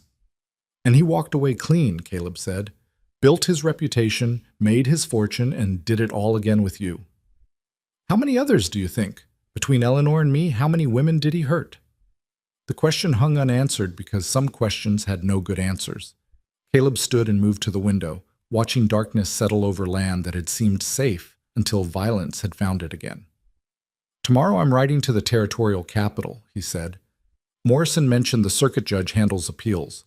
I want to make sure he sees both journals before Evan's lawyers get to him first. That's 3 days' ride each way. Then I'd better leave early. What if Evan comes here while you're gone? Caleb turned to face her. Morrison's agreed to send a deputy to watch the ranch. His name's Thomas Webb, young but reliable. He'll stay here while I'm traveling. I don't need a babysitter. No, but you need backup. Evan's lost his legal advantage. He's going to get desperate, and desperate men do stupid things. Mara looked at Eleanor's journal in her lap, at the words of a girl who'd trusted the wrong person and paid with her life. What if the circuit judge doesn't care? What if he's another man who thinks wives should submit regardless of what submission costs? Then we'll find another way. But we try this first. The deputy arrived at dawn, a lanky kid barely 20 with earnest eyes and a rifle he clearly knew how to use. Morrison had chosen well. Webb took up position on the porch while Caleb saddled Goliath and packed provisions for 6 days' hard riding. Mara walked him to the horse, Lila trailing behind counting pebbles she'd collected from the drive. Be careful, Mara said. Always am. I mean it. Evan's investigators might be watching the roads. If they realize what you're carrying, let them try to stop me. Caleb swung into the saddle, the journals wrapped in oilcloth and secured in his saddlebag. Morrison knows where I'm going. If I'm not back in 7 days, he'll come looking. 7 days is a long time. It's what it takes. Lila looked up from her counting. Mr. Hart, will you bring Mama something nice from the Capitol? Something that doesn't hurt? The question, asked with a child's simple hope, landed heavier than it should. Caleb thought about all the things that could be brought that didn't hurt. Books, ribbons, candy, 100 small luxuries, and how little they mattered against the weight of accumulated pain. I'll bring back justice if I can find it, he said. Justice is good, but candy would be nice too. Despite everything, Caleb almost smiled. I'll see what I can do. The ride to the territorial capital took 3 days of hard travel across country that went from grassland to foothills to the high mountain passes that still held snow in their shadowed places. Caleb pushed Goliath as hard as he dared, camping rough at night and eating jerky and hardtack while his mind churned through scenarios. He reached the capital on the evening of the 3rd day, a town twice the size of Cedar Ridge with actual paved streets and buildings that rose 3 stories, impressive by frontier standards. The courthouse occupied the central square, imposing stone construction that spoke of permanence and authority. Caleb stabled Goliath, took a room at a boarding house, and presented himself at the courthouse the next morning when the doors opened. The clerk who greeted him was a thin man with spectacles and the harried expression of someone drowning in paperwork. I need to see Judge Marcus Thornton, Caleb said, regarding an appeal scheduled from Cedar Ridge. Judge Thornton's calendar is full. You'll need to file a petition and wait for... Caleb set both journals on the clerk's desk. Tell him these document 20 years of domestic violence by the same man. Tell him one woman's already dead and another's fighting for her life. Tell him I'll wait as long as it takes, but I'm not leaving until he reads them. The clerk stared at the journals like they might bite, then at Caleb's face, which apparently convinced him this wasn't a bluff. Wait here. An hour passed, then 2. Caleb sat on a hard bench watching lawyers and petitioners flow through the courthouse like water through a mill, everyone fighting for some piece of justice or mercy or simple acknowledgement. Finally, the clerk returned. Judge Thornton will see you. 15 minutes, no more. Marcus Thornton's office occupied the top floor with windows overlooking the mountain peaks that ringed the Capitol. The judge himself was younger than Caleb expected, maybe 50, with sharp eyes and the build of a man who'd worked with his hands before working with his mind. Mr. Hart, Thornton said without preamble, my clerk says you have evidence regarding domestic violence. Caleb handed over the journals. The first documents 3 years of abuse by Evan Rowan against his current wife, Mara. The second documents similar abuse 20 years ago against Eleanor Carlisle, who died 3 months after marrying the same man. Thornton opened Mara's journal first, reading several entries before moving to Eleanor's. His face remained carefully neutral, but his hands tightened on the leather covers. This Eleanor Carlisle. What happened to her officially? Fell down the stairs, died of her injuries. Evan Rowan was never charged. And you believe he killed her? I believe patterns don't lie. Same methods, same progression, same kind of control. He did it before, he did it again, and he'll keep doing it unless someone stops him. Thornton closed the journals and stood, moving to the window. I've seen Evan Rowan's appeal petition. His lawyers argue that Judge Harrison was biased, that the evidence was circumstantial, that Mrs. Rowan is mentally unstable and manipulated the court. His lawyers lie for money. These journals tell the truth. Truth in one case doesn't prove truth in another. Legally speaking, Eleanor Carlisle's diary is hearsay regarding current charges. It can't be admitted as direct evidence. Caleb felt cold settling in his chest again. So it's worthless. I didn't say worthless. I said inadmissible as direct evidence. But it establishes pattern of behavior. It shows Evan Rowan has history of violence toward women he's married or engaged to. That matters when evaluating credibility. Thornton turned from the window. I'll be presiding over the appeal in 3 weeks. I can't promise an outcome, but I can promise I'll consider all available evidence, including these journals. That's all I'm asking. Is it? Because it seems like you're asking me to right a 20-year-old wrong and prevent a current tragedy. Those are different things, Mr. Hart. Justice and prevention don't always align. Maybe they should. Thornton almost smiled. Maybe. But the law deals with what is, not what should be. He handed back the journals. Keep these safe. Make copies if you can. And understand that even with this evidence, Evan Rowan might win his appeal. Money buys good lawyers, and good lawyers win cases. What would you do if it was your wife, your daughter? The question was unfair, and both men knew it. But Thornton answered anyway. I'd fight with everything I had, legal or otherwise. But I'm not in your position, Mr. Hart. I'm the judge who has to be impartial, regardless of what I believe personally. Caleb left with the journals, the judge's words, and a cold certainty that legal justice might not be enough. He bought supplies, including peppermint candy for Lila, and started the ride home. He was 2 days out from Cedar Ridge when he found the roadblock. 3 men on horseback waiting at a narrow pass where the trail wound between rock faces that made going around impossible. Caleb recognized one of them immediately, Jacob Pritchard. The other 2 he'd seen at the courthouse hearing, sitting behind Evan's lawyers. Caleb reined Goliath to a stop 50 feet from the blockade and waited. Pritchard rode forward alone, his hand resting too casually on his pistol. Hart, heard you took a trip to the Capitol. Man's free to travel. Man's free to mind his own business too. But you seem determined to stick your nose where it don't belong. Pritchard's horse shifted, uneasy. Whatever you're carrying in those saddlebags, Evan wants it. Evan wants a lot of things. Doesn't mean he gets them. We can do this easy or hard. Easy, you hand over whatever documents you got and ride on home. Hard, we take them and maybe you don't ride anywhere again. Caleb's hand drifted toward his rifle, slow and deliberate. 3 against 1. You boys that afraid of fair odds? Ain't about fair, it's about results. But Pritchard sounded less confident than his words suggested. See, that's where you're wrong. It's exactly about fair. About whether 3 men with guns are going to rob someone on a public road because a rich man told them to. About whether you're all willing to become criminals to protect someone who beats women. One of the other riders shifted uncomfortably. Jacob, this wasn't what we agreed to. Shut up. Pritchard's voice cracked like a whip. Evan pays us for results, and results is what we'll deliver. Evan pays you to intimidate, maybe to threaten. But murder? That's different. That's a hanging offense if you're caught. And I guarantee Sheriff Morrison knows I'm on this road. He knows when I left, when I'm expected back, and what I'm carrying. Caleb kept his voice level, conversational. You 3 want to hang for Evan Rowan's secrets? The uncomfortable rider spoke again. I didn't sign up for killing. I'm out. He turned his horse and rode back the way he'd come without looking back.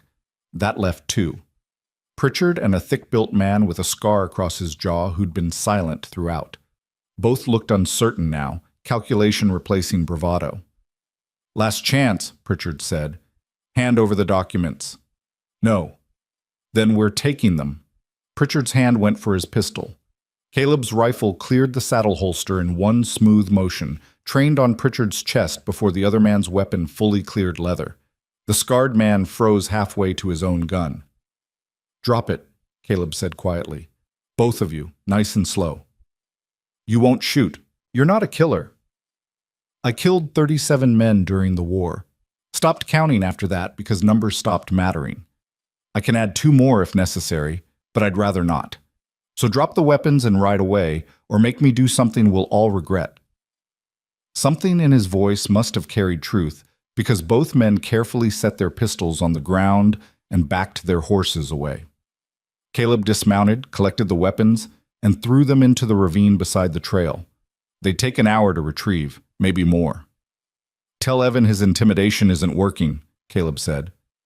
"Tell him the more he pushes, the harder we push back. And tell him that the next time he sends someone after me, they'd better be willing to finish the job, because I will." He remounted Goliath and rode through the pass without looking back, though his skin crawled expecting bullets until he'd cleared the narrow section and reached open country again. Only then did his hand stop shaking enough to holster the rifle. The rest of the journey passed without incident, and Caleb reached the ranch on the 6th day to find Mara and Lila safe, Deputy Webb still on watch, and the place exactly as he'd left it. Mara met him at the door, her face showing relief she tried to hide. "You're back." "Said I would be." "I know, but knowing and believing are different things." She helped him unsaddle Goliath while he told her about Thornton, about the roadblock, about Evan's escalating desperation. "He's getting reckless," Mara said. "That means he's scared." "Scared men are dangerous. So are cornered animals. But fear also means we're winning." She touched the journals tucked safely back in his saddlebag. "Judge Thornton really said he'd consider Eleanor's diary?" "He did. No promises, but he'll read it. That's more than we had before." Lila appeared from the house carrying her collection of counted pebbles, each one apparently significant in ways only she understood. "Did you bring me something?" Caleb pulled the peppermint candy from his pocket. "Something that doesn't hurt, as requested." The child's face lit up in the first genuine smile Caleb had seen from her. "Thank you. I'll save some for Mama." "You don't have to save any for me, sweetheart," Mara said. "That's all yours." "But sharing is important. Counting taught me that. If I have 10 pieces and give you 5, we both have 5. That's fair." Such simple mathematics, Caleb thought. Such complicated understanding of equity and care wrapped in numbers. This child who'd learned to measure survival was now using the same skills to measure generosity.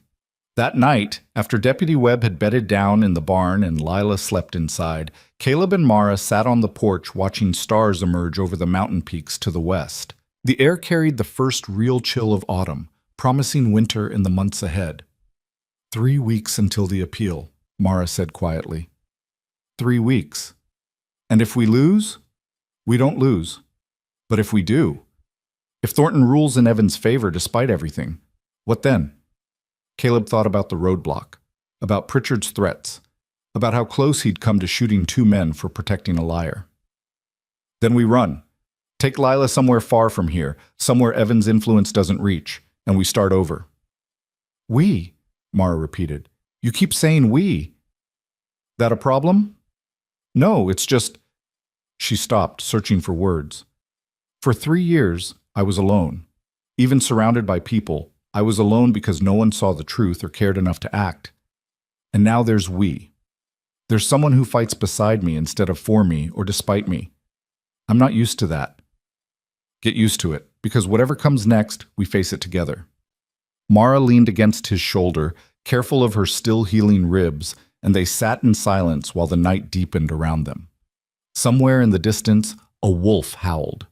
Goliath answered with a nervous whinny from his stall, the ordinary sounds of a frontier ranch settling into darkness.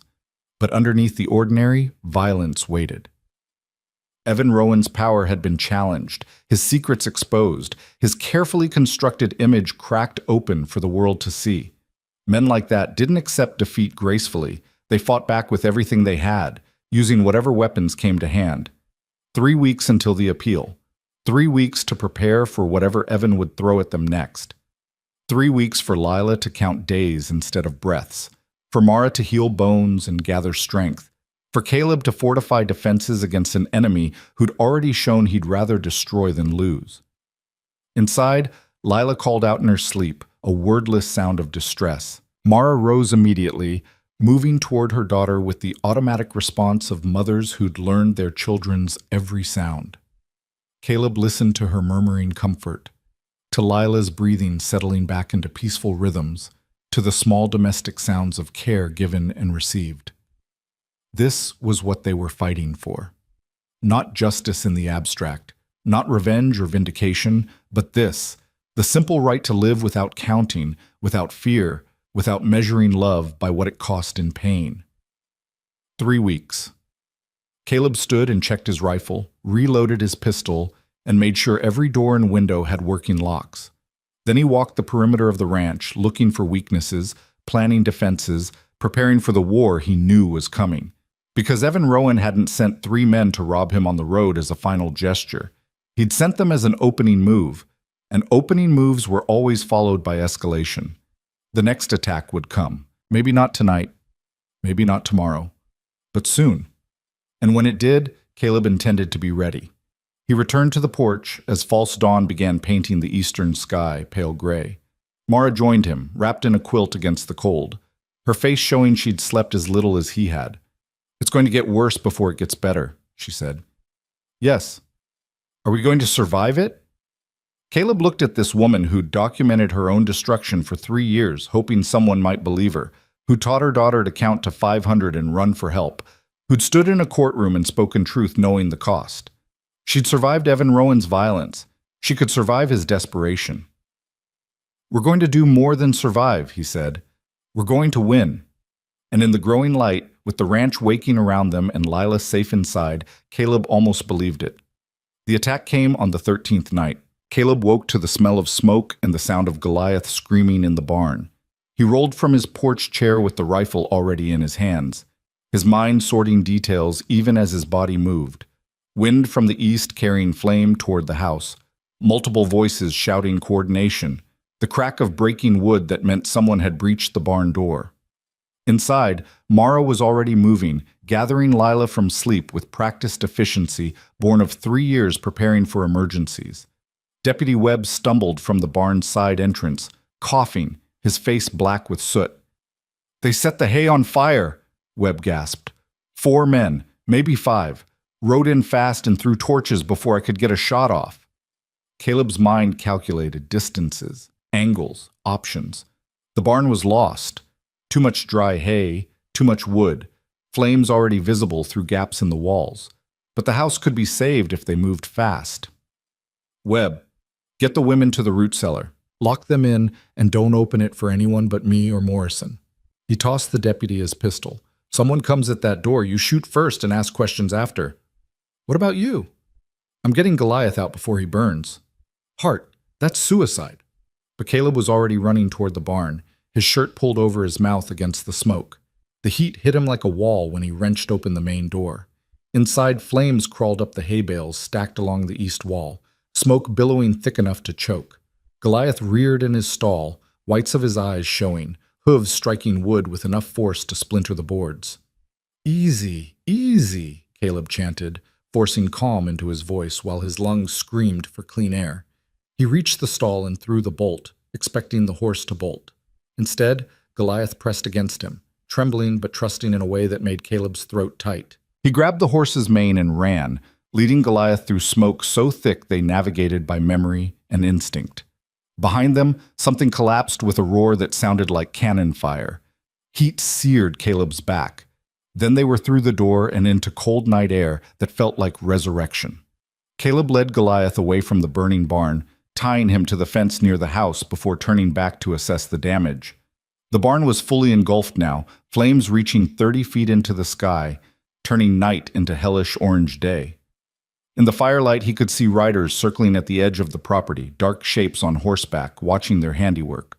One rider separated from the group and approached close enough for Caleb to recognize him, even through smoke and shadow. Evan Rowan sat his black gelding with the calm confidence of a man who believed he'd already won. "Caleb Hart," Evan called out, his voice carrying over the crackle of burning wood. "I tried to be reasonable, tried to let the law handle this like civilized men, but you forced my hand." Caleb raised his rifle, sighting down the barrel at Evan's chest. "Get off my land." Your land. Everything in Cedar Ridge is my land, one way or another. The judge, the businesses, the people, all mine. You're just borrowing space until I decide otherwise. Evan's horse shifted, but the man's control never wavered. Give me my wife and daughter. Walk away from this tonight, and I'll let you leave with your life. She's not your wife anymore. Judge Harrison's order says so. Harrison's order is temporary.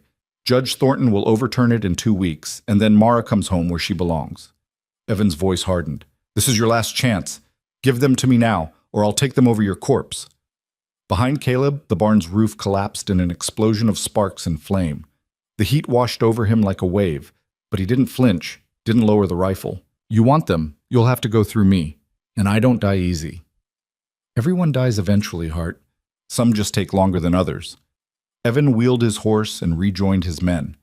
They sat there for another minute, 5 dark silhouettes against the burning barn, then rode off into the darkness like demons returning to hell. Caleb waited until the hoofbeats faded completely before lowering his rifle and moving to the root cellar. He knocked 3 times, paused, knocked twice more. The signal he'd arranged with Webb. The door opened to reveal Mara holding Lila, both their faces streaked with dirt and tears. Webb stood behind them with the pistol still drawn, looking young and shaken, but steady. The barn? Mara asked, though the answer was written in orange light across Caleb's smoke-stained face. Gone.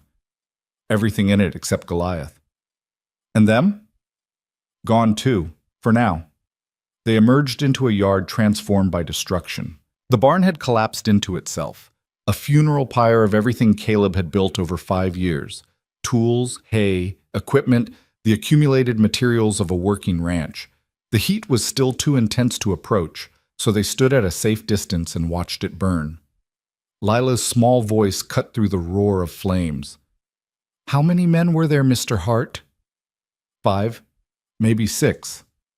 I counted 7 horses, the hoofbeats when they left, 7 different rhythms. Even now, traumatized and exhausted, the child counted. Caleb filed the information away. 7 men meant Evan had brought more force than expected, more than he'd need just for intimidation. He's escalating faster than I thought, Mara said quietly, reading Caleb's thoughts. The appeal isn't for 2 weeks. He should be waiting for the legal process. Legal process isn't giving him what he wants fast enough, so he's taking what he wants by force. Caleb turned to Webb. You need to ride to town, wake up Morrison, and tell him what happened here. Evan Rowan and 6 men committed arson, made terroristic threats, and attempted murder. That's enough for arrest warrants. Webb nodded and moved toward his horse, then paused. Hart, Morrison's going to ask for evidence. We got any beyond your word? 7 sets of hoof prints, burn patterns that show multiple points of ignition. And this. Caleb pulled something from his pocket, a brass button he'd found in the barn, probably torn off when one of the arsonists was setting fires. The button carried an engraved design he recognized from Evan's waistcoat. Physical evidence linking Evan to the scene. Webb took the button and rode hard for town while Caleb, Mara, and Lila retreated to the house. Dawn was still hours away, but none of them would sleep. They sat in the kitchen drinking coffee, Lila's heavily diluted with milk and sugar, and watching the barn burn down to embers through the window. I'm sorry, Mara said finally. This is my fault. My past catching fire in your present. Stop. Evan did this, not you. He's responsible for his own violence. But you're suffering for my choices. You could have turned us away that first day. Should have, probably. Instead, you took us in, fought for us, and now your home is burning because of it. Caleb looked at her across the scarred kitchen table. This woman who'd survived 3 years of documented brutality and still found the strength to feel guilt for someone else's losses. That barn was wood and nails. It can be rebuilt. But if I'd turned you away, if I'd let Evan take you back, I'd have spent the rest of my life knowing I chose comfort over courage. The barn's replaceable. My conscience isn't. Still, I'm sorry. I know, but sorry doesn't change what needs doing. Come morning, we document everything for Morrison. We build the case for Evan's arrest, and we prepare for him to try again, because he will. Lila had been quiet, but now she spoke up. Mr. Hart, when Papa came tonight, I counted how long he talked to you. It was 147 seconds. That's the longest I ever heard him talk without getting angry. Usually by 40 seconds he's yelling, and by 80 he's hitting something. The casual analysis, delivered in a child's matter-of-fact tone, landed like a punch. This was how Lila understood her father, in measurements of time before violence, in patterns of escalation, in the mathematics of surviving a man who'd never learned control. "He was on a horse in my yard," Caleb said gently. "He knew if he got too angry, I'd shoot him. That's different than him having power over you and your mama." "So being scared of getting shot makes people nicer?" "Sometimes. Fear's a useful teacher when nothing else works." "Then Papa should be scared more often." The simple logic was irrefutable. Mara pulled her daughter close, and they sat together as the night slowly bled toward dawn and the barn finally collapsed into a smoldering foundation of ash and memory. Morrison arrived with the sunrise, bringing 3 deputies and a grim expression that suggested he'd expected something like this. He examined the burn site, documented the multiple points of ignition, studied the hoofprints, and held Evan's button up to the light like it might reveal secrets beyond its obvious significance. "This is enough for a warrant," he said finally. "Arson, terroristic threatening, attempted murder. Evan Rowan's going to jail." "Will he stay there?" Mara asked. "Until trial, yes. After that depends on the judge, the jury, and how good his lawyers are." Morrison's face showed the weariness of a man who'd seen justice delayed too many times. "But at least while he's locked up, he can't burn any more barns or threaten any more families." They rode to town in force, Morrison and his 3 deputies, Caleb with his rifle, Mara and Lila in the wagon. The morning was clear and cold, the kind of day that promised winter was coming whether anyone was ready or not. Cedar Ridge woke slowly around them as they rode down the main street toward Evan's house. People emerged from shops and homes, drawn by the unusual sight of the sheriff and his full complement of deputies moving with purpose. Whispers followed them like smoke. Evan's house, the white-painted home with green shutters that Caleb had carried Mara from weeks ago, sat quiet in the morning light. Too quiet. Morrison dismounted and approached the front door with his hand on his pistol, Caleb covering from the side while the deputies positioned themselves around the house. Morrison knocked. No answer. Knocked again, louder. Still nothing. "Evan Rowan, this is Sheriff Morrison. I have a warrant for your arrest. Open the door." Silence. Morrison tried the handle. The door swung open onto an empty hallway. They entered carefully, clearing rooms one by one, but it quickly became apparent that no one was home. More than that, the house had been emptied with deliberate haste. Drawers hung open, closets stood bare, personal effects had been stripped from walls and shelves. In the study, Morrison found a safe standing open and empty, its contents presumably converted to cash and carried away. On the desk, weighted down with a silver letter opener, lay a single sheet of paper covered in Evan's precise handwriting. Morrison read it aloud. "Sheriff Morrison, by the time you read this, I will be beyond your jurisdiction. I will not submit to false accusations levied by a hysterical woman and the man who's manipulated her for his own purposes. I am innocent of all charges, but I recognize that innocence means nothing against the tide of lies and conspiracy that has turned this town against me. Therefore, I am removing myself from these proceedings. Justice will ultimately prevail, but I will not allow myself to be railroaded by corrupt officials and vengeful liars. When this hysteria passes and truth emerges, I will return to reclaim what is rightfully mine. Until then, consider this my formal notice that I am no longer subject to the farce you call justice. Evan Rowan." The silence that followed felt heavy as stones. Mara's face had gone white, her breathing shallow. "He ran," she said. "He actually ran." "Looks like it." Morrison folded the letter carefully. "Probably left right after burning your barn. Figured we'd come for him come morning. Man like Evan, he's got resources. Money hidden, contacts in other territories, places he can disappear until he thinks it's safe to come back. Or until he decides to come back and finish what he started," Caleb said. Morrison nodded slowly. "That too. Running doesn't mean surrendering, just means regrouping." They searched the house thoroughly, but found nothing beyond evidence of hasty departure. Clothes left in drawers, food abandoned in the pantry, a life interrupted mid-sentence. In the bedroom Mara had shared with Evan, Caleb found her things still present. Dresses in the wardrobe, hairbrush on the vanity, small personal items that spoke of a woman who'd lived here in fear and fled with nothing. "You want any of this?" he asked. Mara looked at the room like it was a cage she'd escaped. "Burn it. Burn all of it. I don't want anything that carries his memory." But Lila moved past them both to the vanity and picked up a small china doll sitting on the shelf. "Grandmama gave me this before she died. It's mine, not Papa's." "Then take it, sweetheart. Anything that's yours, you keep." They left with one china doll and nothing else.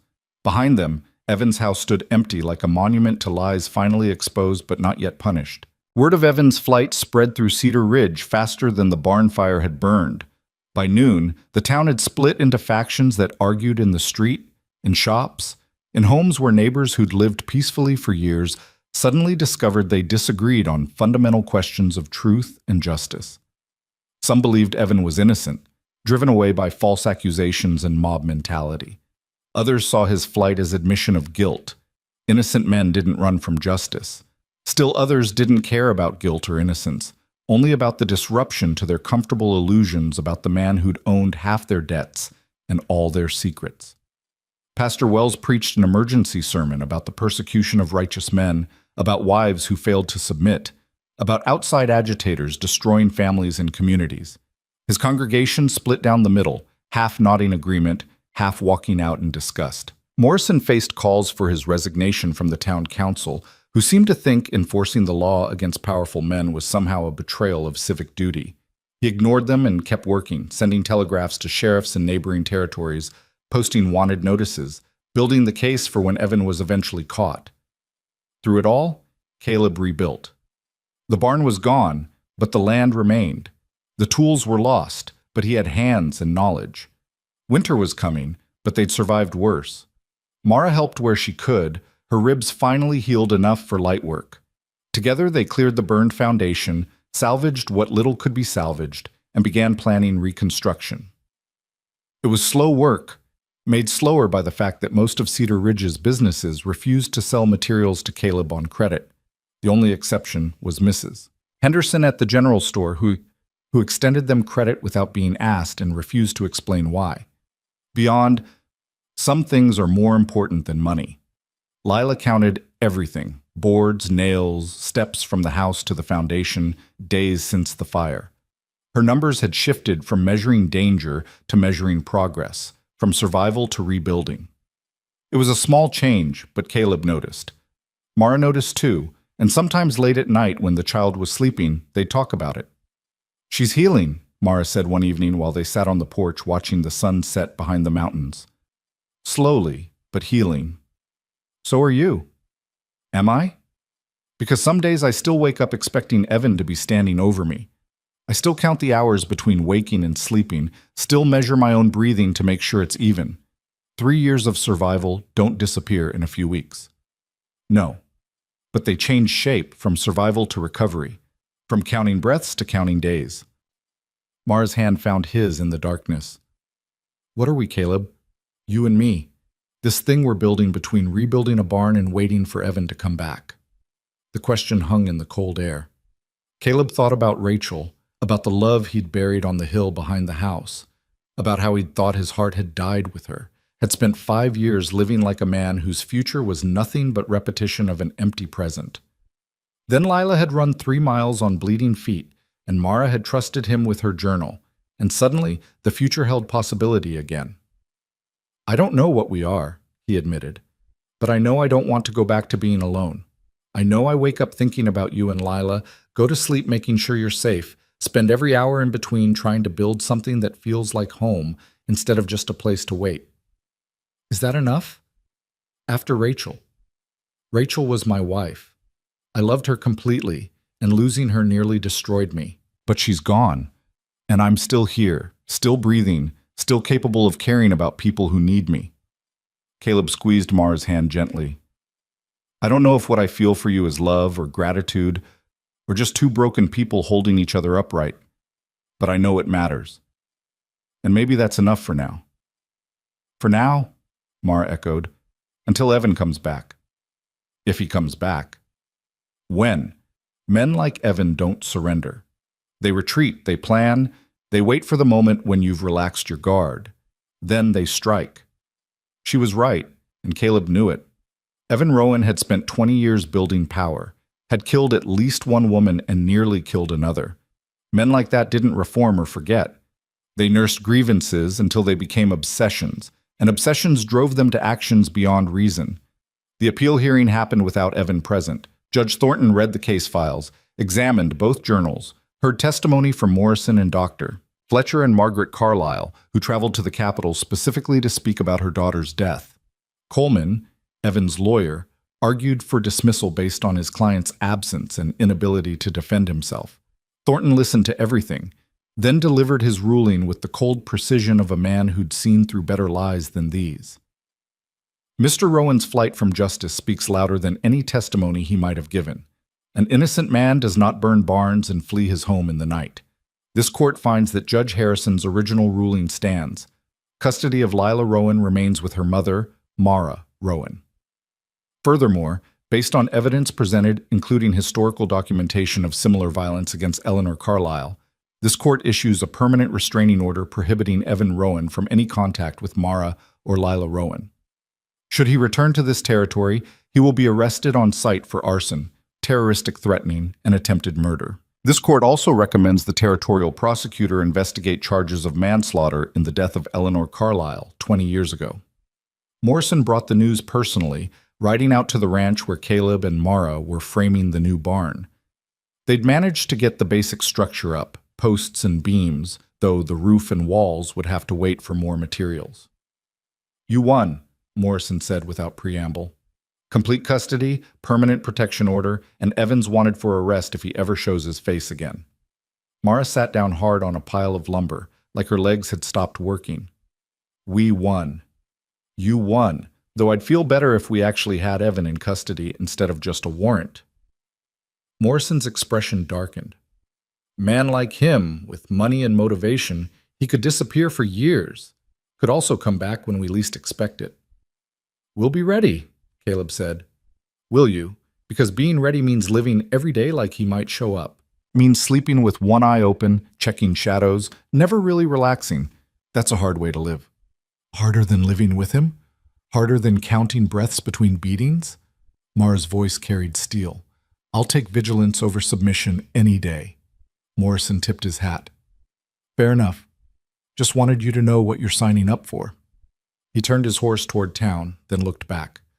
"Oh, and Mrs. Henderson asked me to tell you she's extending your credit another $100. Said something about investing in the future she wants to see." After Morrison left, Caleb and Mara stood in the skeleton of the new barn, sunlight streaming through gaps where walls would eventually be.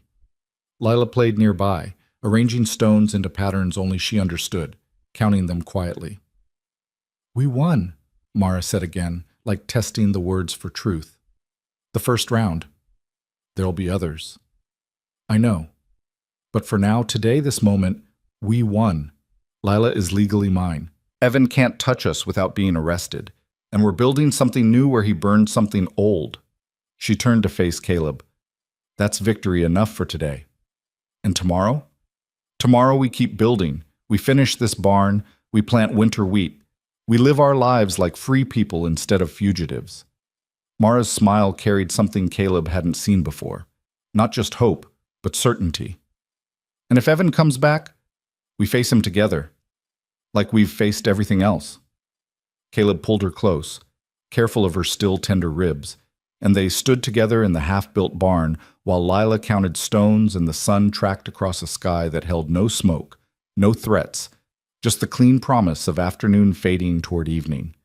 Weeks passed into months. The barn rose board by board, nail by nail, until it stood complete, smaller than before but solid, built from lumber that hadn't burned and labor that meant something beyond mere construction. Winter came early, bringing snow that buried the valley in white silence. Caleb taught Lila to read tracks in the snow, to identify animals by their prints, to understand the language the land spoke for those who learned to listen. Mara's bruises faded completely, leaving only memory in their wake. She grew stronger, her laughter coming easier, her movements losing that careful quality of someone always prepared to defend or flee. At night, she slept without counting, without the nightmares that had plagued her first weeks at the ranch. Christmas came quietly. They had little money for gifts, but Caleb carved Lila a wooden horse that looked almost exactly like Goliath, and Mara sewed him a shirt from fabric Mrs. Henderson had donated. Lila gave them both drawings she'd made, careful counted representations of their family, 3 figures standing together in front of a house and barn, smiling. "That's us," she explained. "I counted all our smiles yesterday. Mama smiled 17 times. Mr. Hart smiled 9 times. I smiled 23 times. So I drew us all smiling together." They hung the drawing in the kitchen where they could see it every day, a reminder that survival had transformed into something that looked almost like happiness. But Caleb never stopped watching the roads, never stopped checking the locks at night, never stopped keeping his rifle close and his instincts sharp. Because Mara was right. Men like Evan didn't surrender. They waited, and they planned, and eventually they came back. The question wasn't if, it was when, and what they'd do when that day arrived. January brought a cold snap that froze the creek solid and sent the cattle huddling against windbreaks for warmth. Caleb spent his days breaking ice, hauling feed, making sure the stock survived. Mara worked beside him when she could, and Lila helped in her own way, counting cattle to make sure none had wandered off, measuring feed to ensure fair distribution. They'd settled into rhythms that felt like family: breakfast together, work divided by capability rather than gender, evenings spent reading aloud or playing simple games Lila invented that always involved counting. Caleb found himself thinking less about Rachel and more about the present, about the life he was building with these 2 people who'd come to him broken and were slowly becoming whole. Then, on a night so cold the stars looked like ice chips scattered across black velvet, the knock came. 3 sharp raps on the door, deliberate and demanding. Caleb was on his feet with his rifle before the second knock finished, positioning himself between the door and where Mara and Lila sat at the kitchen table.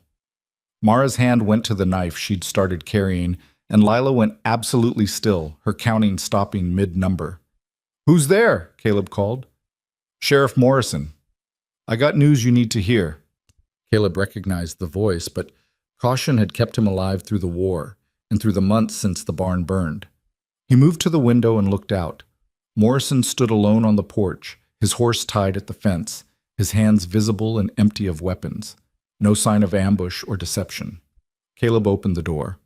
Morrison entered bringing cold air and an expression that aged him 10 years. "Evan's dead," the sheriff said without preamble. The words landed like physical blows. Mara stood so abruptly her chair fell backward. Lila's counting resumed, faster now, numbers tumbling over each other. "How?" Caleb demanded. "Found him in a boarding house in Santa Fe.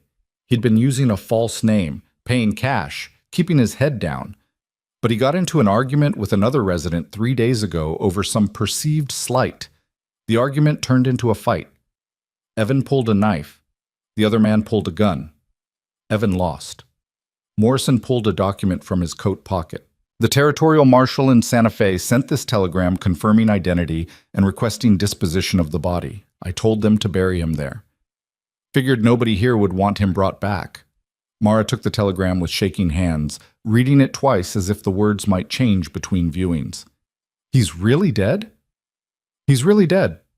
Marshall says the boarding house keeper identified him positive, and they found documents in his room with his real name. It's him, Mrs. Rowan. He's gone." Lila's voice cut through the shock. "I counted 63 days since he burned the barn. 63 days of waiting for him to come back. Now he never will." The child's matter-of-fact delivery contrasted sharply with the enormity of what Morrison had announced. Evan Rowan, who'd dominated their lives through violence and fear, who'd forced them into hiding and vigilance, who'd seemed like an unstoppable force, dead over a boarding house argument hundreds of miles away. "What happens now?" Mara asked. "Nothing happens. Evan died intestate. No will, no clear heirs, since you're divorced and everything but final paperwork. His property, his businesses, they'll go to probate. Might take months to sort out, but you and Lila are free. No appeal to worry about, no threat hanging over you, no reason to keep looking over your shoulder." Morrison moved toward the door, then paused. Mrs. Rowan, I'm sorry it took his death to give you peace. Would have been better if justice had worked the way it's supposed to. Trial, conviction, prison. But I'll take this outcome over him running free. After Morrison left, the three of them sat in the kitchen, not speaking, not moving, just processing the sudden absence of a threat that had defined their existence for so long. Finally, Mara stood and walked to the stove. She pulled out the cast iron pan and set it on the fire, then retrieved eggs and bacon from the cold box. What are you doing? Caleb asked. Making breakfast for dinner. Because we can. Because Evan's not here to criticize the meal or throw the pan or make me count minutes between cooking and serving. Her hands moved with deliberate care, cracking eggs, laying bacon in neat rows. Because we survived, and he didn't, and that deserves commemorating. They ate breakfast at dinner time, the meal tasting like celebration and grief and relief all mixed together. Lila ate slowly, savoring each bite, counting chews in that way she had of measuring everything. Mama, she said eventually, can I stop counting now? Mara set down her fork, her eyes filling with tears she didn't try to hide. Sweetheart, you can do whatever feels right. If counting helps you feel safe, keep counting. If it doesn't help anymore, you can stop. There's no wrong answer. But I've been counting since I was little, since before I can remember. I counted to know when to hide, when to run, when Mama was hurt too bad. What do I count now that there's nothing to be afraid of? Caleb leaned forward, meeting the child's two old eyes. Count whatever makes you happy instead of whatever keeps you safe. Count stars, count smiles, count days of peace instead of days of danger. Change what the numbers mean. Lila considered this seriously. I could count how many times Mama laughs, or how many fence posts we fix together, or how many eggs the chickens lay. Exactly. Those are better things to count than breaths and bruises. Much better. That night, Caleb stood on the porch watching the stars Lila would maybe count tomorrow, thinking about how death sometimes delivered justice when law couldn't.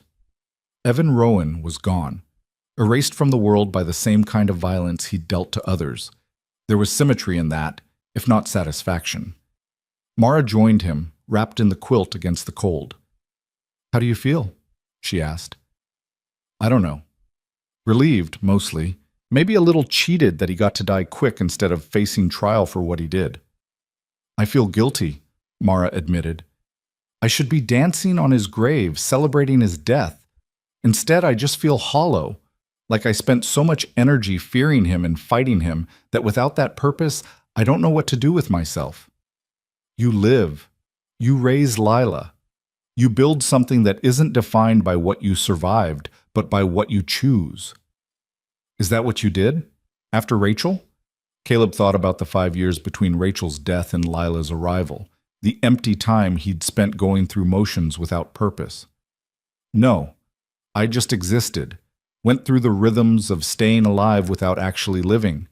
You're already doing better than I did. Because I have Lila. She's my reason to keep going, to be better, to build something worth having. And because you're stronger than I was.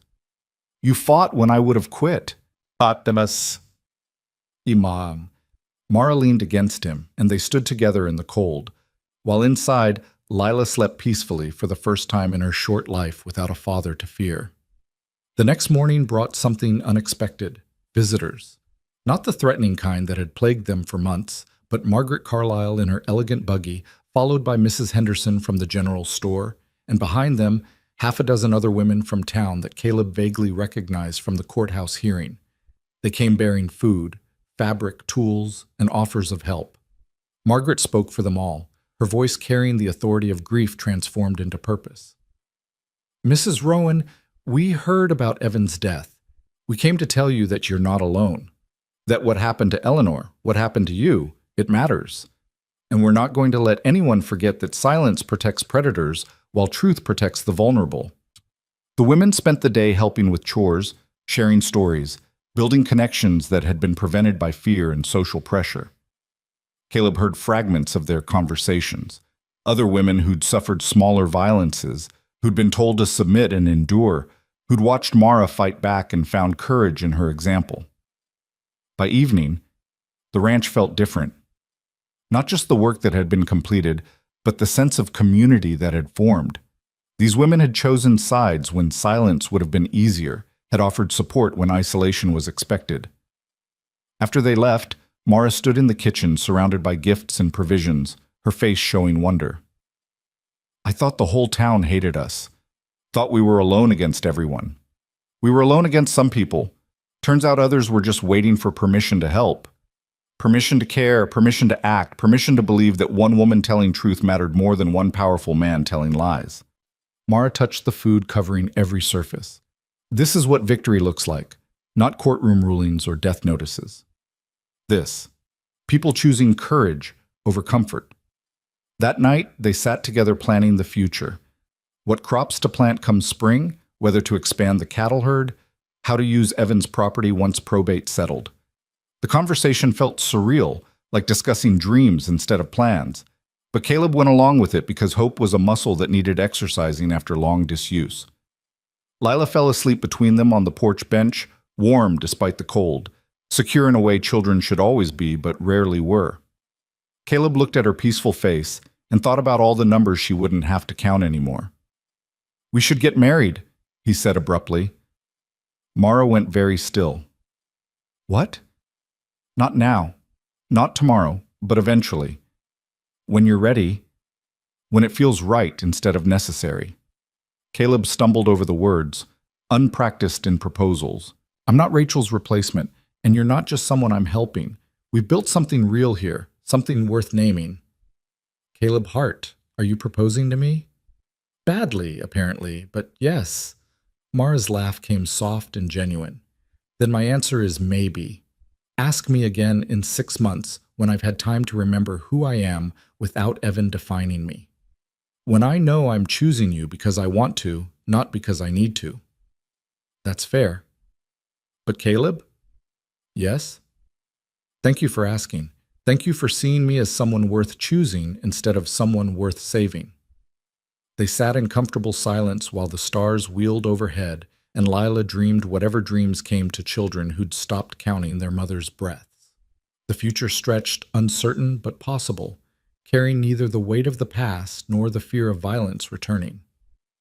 Evan Rowan was dead. The threat had ended not with drama or confrontation, but with simple finality. And in the space his death created, 3 people who'd come together through trauma began transforming into family. Not because they had to, because they chose to. Spring arrived tentatively, like something that had forgotten its own purpose and needed reminding. Snow melted in uneven patches, revealing brown grass that would green given time and warmth. The creek thawed and ran high with runoff, its voice filling the valley with sound that spoke of renewal and continuation. Caleb stood at the fence line watching the water rush past, thinking about how 6 months could transform everything. The barn stood complete and sturdy, its wood still raw and new, but weathering gradually into something that belonged to the land. The cattle had survived winter fat enough to breed well come summer. The ranch had recovered from fire and threat, had absorbed damage and rebuilt stronger. But it was the people who'd changed most. Mara no longer moved through the world like someone expecting blows.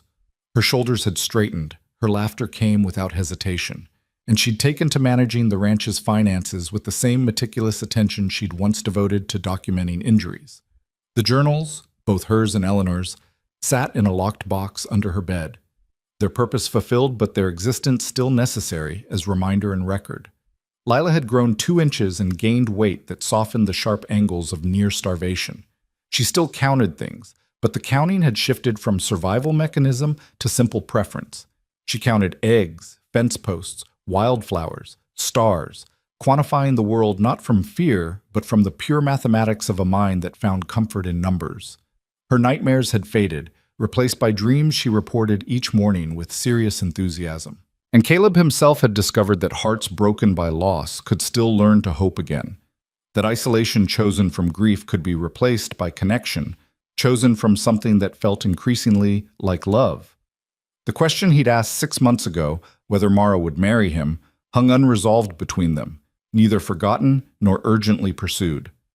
They'd settled into a rhythm that felt like marriage already, Shared labor, shared meals, shared responsibility for Lila, shared warmth on cold nights when comfort became something more but stopped short of commitment that required speaking aloud. Mara found him at the fence as the sun climbed toward noon, her arms full of the mail Morrison had brought from town. "There's a letter from the territorial probate court," she said, handing him an official-looking envelope. Caleb opened it and scanned the contents. Evan's estate has been settled. His properties and assets are being distributed per territorial law since he died without a will or recognized heirs. How much? The house in town goes to auction. His business interests are being sold to pay debts. But there's a settlement coming to you. Widow's portion, they're calling it, even though the divorce was never finalized. Looks like about $8,000 once everything sells. Mara sat down hard on a fence post, the number clearly overwhelming. $8,000. That's more money than I've seen in my entire life. It's yours. Compensation for what you endured, maybe, or just legal distribution of marital property. Either way, it's yours to do with as you want. What I want, Mara repeated slowly, testing the words like something foreign. I've spent so long being told what to want, how to want it, when wanting itself was permitted. I don't know how to just decide. Caleb sat beside her, their shoulders touching. Start small. What do you want for breakfast tomorrow? Pancakes, with real maple syrup, not the corn syrup Evan insisted on because it was cheaper. What do you want to plant in the garden? Flowers, not just vegetables for eating, but flowers for looking at. Roses, maybe. And those purple things. What are they called? Lavender. Lavender. I want lavender that smells good and serves no purpose except beauty. What do you want for Lila? Mara's eyes found her daughter across the yard, where the child was arranging stones into elaborate patterns. I want her to go to school, real school, not just me teaching her reading and numbers at the kitchen table. I want her to have friends, to learn things I can't teach her, to grow up knowing that intelligence and curiosity are gifts instead of dangers. Cedar Ridge has a school. The teacher's a widow named Catherine Morris. She's strict but fair, and she doesn't tolerate bullying. Will they accept Lila? After everything that happened with Evan, after the whole town took sides? The town's changing. Some people are leaving, the ones who tied their fortunes too closely to Evan's reputation. Others are staying and trying to do better. Mrs. Henderson's organizing the women into a society for supporting families in crisis. Margaret Carlyle donated money to build a shelter for women fleeing violence. Pastor Wells retired and a new minister came in who preaches about justice instead of submission. Mara listened with an expression that suggested she was hearing about a different town than the one she'd known. All because I fought back. All because you documented truth and refused to accept that power meant immunity. You changed things, Mara. Changed how people think about violence and silence and whose voice matters. I just wanted to survive. To get Lila somewhere safe. Sometimes survival is the most revolutionary act. Sometimes refusing to die quietly changes everything. They sat together watching the creek run high with spring melt, listening to Lila's voice drift across the yard as she counted stones in groups of 7, because 7 was her new favorite number. The moment felt suspended, like standing at a crossroads where every direction led somewhere different. Caleb, Mara said finally, ask me again. Ask you what? What you asked 6 months ago. Ask me again. Caleb turned to face her fully, taking both her hands in his. They were work-roughened now, calloused from labor and healing, strong in ways they hadn't been when she'd first arrived broken and terrified. Mara Rowan, will you marry me? Not because you need protection or I need purpose, but because we've built something worth naming. Because Lila deserves a family that chooses itself instead of one bound by law or necessity. Because I love you. The words came easier than he'd expected, probably because they'd been sitting in his chest for months waiting for permission to emerge.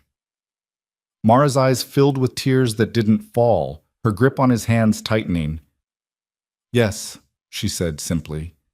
Yes, I'll marry you, not to replace Rachel or escape Evan, but because you're the first person who saw me as someone worth believing instead of someone worth controlling. Because you taught Lila that counting could measure joy instead of pain. Because I love you too. They kissed then, gentle and careful, a promise more than passion. Across the yard, Lila looked up from her stones and smiled before returning to her counting, apparently unsurprised by this development.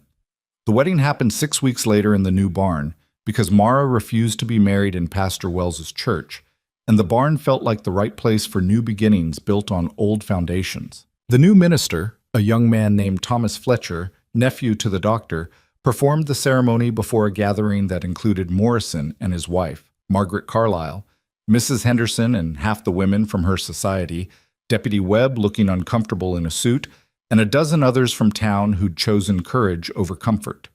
Lila stood between them during the ceremony, her hand in Mara's and her other hand in Caleb's, making them 3 instead of 2.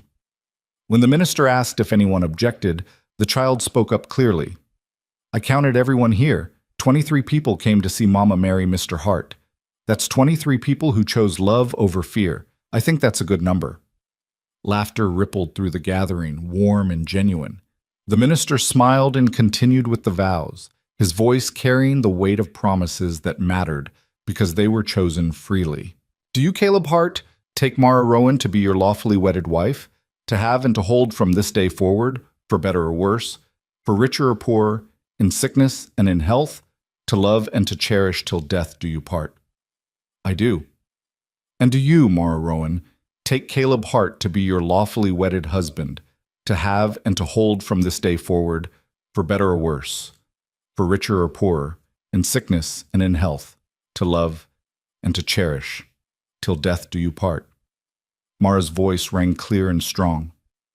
"I do." "Then by the power vested in me by the territory and in the sight of these witnesses, I pronounce you husband and wife. You may kiss your bride." They kissed to applause and tears, to Lila's delighted counting of how many seconds the kiss lasted, to the knowledge that this marriage was built on foundation strong enough to survive storms because it had already survived the worst storms could offer. The celebration afterward was simple. Food brought by guests, music played by Morrison on a fiddle Caleb hadn't known the sheriff owned, dancing in the barn that smelled of fresh wood and new hay. Lila danced with everyone who asked, her laughter filling spaces that had held only fear and silence months ago.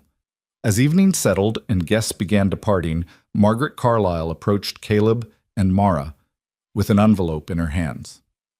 "This is for Lila," she said. "A trust fund to pay for her education. School now, university later if she wants it. Eleanor would have been 28 this year if Evan hadn't killed her. I like to think she'd want her death to mean something, to help another girl have the future she was denied."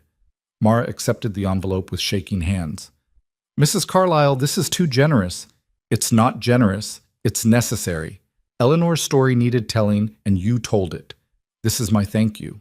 Margaret touched Mara's face gently. "You survived what my daughter couldn't. You fought what I was too afraid to fight. You gave me permission to speak truth 20 years too late, but better late than never. So this isn't charity. It's investment in a future where girls like Eleanor and Lila don't have to count their mother's breaths to survive." After Margaret left, Caleb and Mara stood together in the barn's doorway, watching the last guests ride away into twilight. Lila had fallen asleep on a pile of hay inside, exhausted by excitement and dancing. "We did it," Mara said softly. "We actually did it.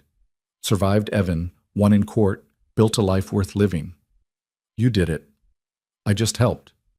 "No, we did it together. That's what made it possible, not being alone anymore, not having to carry everything by myself." Caleb gathered her close. This woman who'd documented her own destruction, hoping someone might believe her, who'd taught her daughter mathematics of survival, who'd transformed trauma into testimony and testimony into change. "What do you want to do with the settlement money, besides Lila's education?" "I want to buy Evan's house." The answer surprised him. "Why? I thought you'd want to burn it like you burned your memories." "I did want that, but Margaret's right. Eleanor's death needed to mean something. So did my suffering. So did every woman's pain that was ignored or dismissed or explained away." Mara's voice strengthened with certainty. "I want to buy that house and turn it into what Margaret suggested, a shelter for women fleeing violence, a place where they can go to be safe, to heal, to plan their next steps. I want to take the place where Evan hurt me and transform it into a place where women find help, That's a beautiful idea. It's a practical idea. Cool. Because there are other women out there right now counting breaths, teaching their children when to run, documenting injuries in secret journals. And they need somewhere to go that isn't a stranger's ranch 3 miles from town. They need something permanent and purposeful. Then we'll do it. Buy the house, renovate it, create something that makes sure Evan's legacy is helping people instead of hurting them. They moved back inside where Lila slept peacefully. Her small face relaxed in a way that still seemed miraculous given where she'd started. Caleb touched her hair gently, and Mara leaned against him, the three of them forming a tableau of family chosen rather than inherited. The work of transforming Evan's house began in early summer. Mara organized it with the same methodical attention she'd once devoted to documenting violence. But now the list tracked progress instead of pain. Walls to knock down, rooms to renovate, supplies needed, volunteers recruited. Mrs. Henderson donated furniture. Margaret Carlyle paid for a full renovation of the kitchen and bathrooms. The Women's Society contributed labor, spending weekends stripping wallpaper that held too many memories and painting over darkness with light colors that promised new beginnings. Even Morrison helped, his carpentry skills turning small bedrooms into spaces that could house families temporarily. He worked alongside Caleb, the two men finding easy companionship in shared labor. "Never thought I'd see the day," Morrison said while framing a new wall. Evan Rowan's house of horrors becoming a shelter for the women he'd have victimized. Seems fitting. Turn his weapon into armor for someone else. Your wife's something special, you know that? Most people who survive what she survived, they just want to forget. Move on, pretend it never happened, but she's turning her survival into service. She's stronger than anyone gives her credit for, including herself sometimes. Morrison hammered a nail with more force than necessary. You're good for each other, her strength and your steadiness. Lila's lucky to have you both. The shelter opened in August with a small dedication ceremony. Mara stood on the porch of the house that had been her prison and spoke to the gathered crowd about transformation and hope, about how places could be redeemed just like people could, about the importance of converting private pain into public purpose. This house held secrets that protected one man's power at the cost of multiple women's safety, she said, her voice carrying to everyone assembled. Now it will hold women and children who need protection while they rebuild their lives. It will be a place where truth is believed, where violence is not excused, and where every person who enters is treated with dignity and respect. We're calling it Eleanor's house, in memory of Eleanor Carlyle, who deserved better than what she got, but whose story is helping others get what they deserve. Margaret Carlyle cut the ribbon, tears streaming down her face, and the shelter opened its doors. Within a week, 3 families had sought refuge there. A woman with 2 children fleeing a husband who'd broken her arm. A young girl escaping an arranged marriage to a man twice her age. A widow whose adult son had become violent and threatening. Mara ran Eleanor's house with quiet competence, hiring Catherine Morris from the school to help manage residents and coordinate resources. Together they created rules that balanced safety with dignity, structure with flexibility, accountability with compassion. Caleb watched his wife transform into someone he barely recognized from the broken woman who'd arrived at his ranch, confident, purposeful, steady in her conviction that survival obligated service. She divided her time between the shelter and the ranch, between helping others and building her own family, between remembering pain and creating joy. Lila started school that fall, her nervousness about meeting other children gradually giving way to cautious friendship. She came home each day full of stories about lessons and playground games, about the teacher who praised her mathematics skills, and the classmates who thought counting stones was strange but interesting. Tommy Henderson said, "I count too much," Lila reported one evening over dinner. He said normal people don't count everything. "What did you say?" Mara asked. "I said counting helped me survive when things were bad, and now it helps me appreciate when things are good. I said everyone has their way of making sense of the world, and counting is mine." "That's very wise." Miss Morris said so too. She said, "Mathematics is a language for understanding reality, and I'm fluent in a language most people only speak poorly." Lila paused. "I like Miss Morris. She makes learning feel important instead of scary." At night, after Lila slept and the ranch settled into quiet darkness, Caleb and Mara would sit together on the porch they'd rebuilt after the fire. Sometimes they talked about the day's work, the shelter's needs, the ranch's progress. Other times they sat in comfortable silence, the kind that came from knowing each other well enough that words weren't always necessary. One night in late September, with autumn turning the cottonwoods gold and the first frost warning of winter ahead, Mara broke their comfortable silence with a question. "Do you think about her, Rachel?" The question didn't hurt the way it might have a year ago. Caleb considered it honestly. "Sometimes. Not as much as I used to. The grief doesn't go away, but it changes shape, becomes something I carry instead of something that carries me." "Do you feel guilty for loving me when you loved her?" "No. Rachel would have wanted me to be happy, would have been angry if I'd spent the rest of my life alone out of some misplaced loyalty to her memory." Caleb took Mara's hand. "Love isn't finite. Loving you doesn't diminish what I felt for Rachel. It just means my heart was bigger than I thought. I worry sometimes that I'm using you, that I said yes to marriage because I needed safety, not because I genuinely loved you. And now? Now I know the difference. Between needing someone and loving them. Between gratitude and genuine affection." Mara's grip tightened. "I love you, Caleb Hart. Not because you saved me, though you did. Not because you gave us a home, though you did.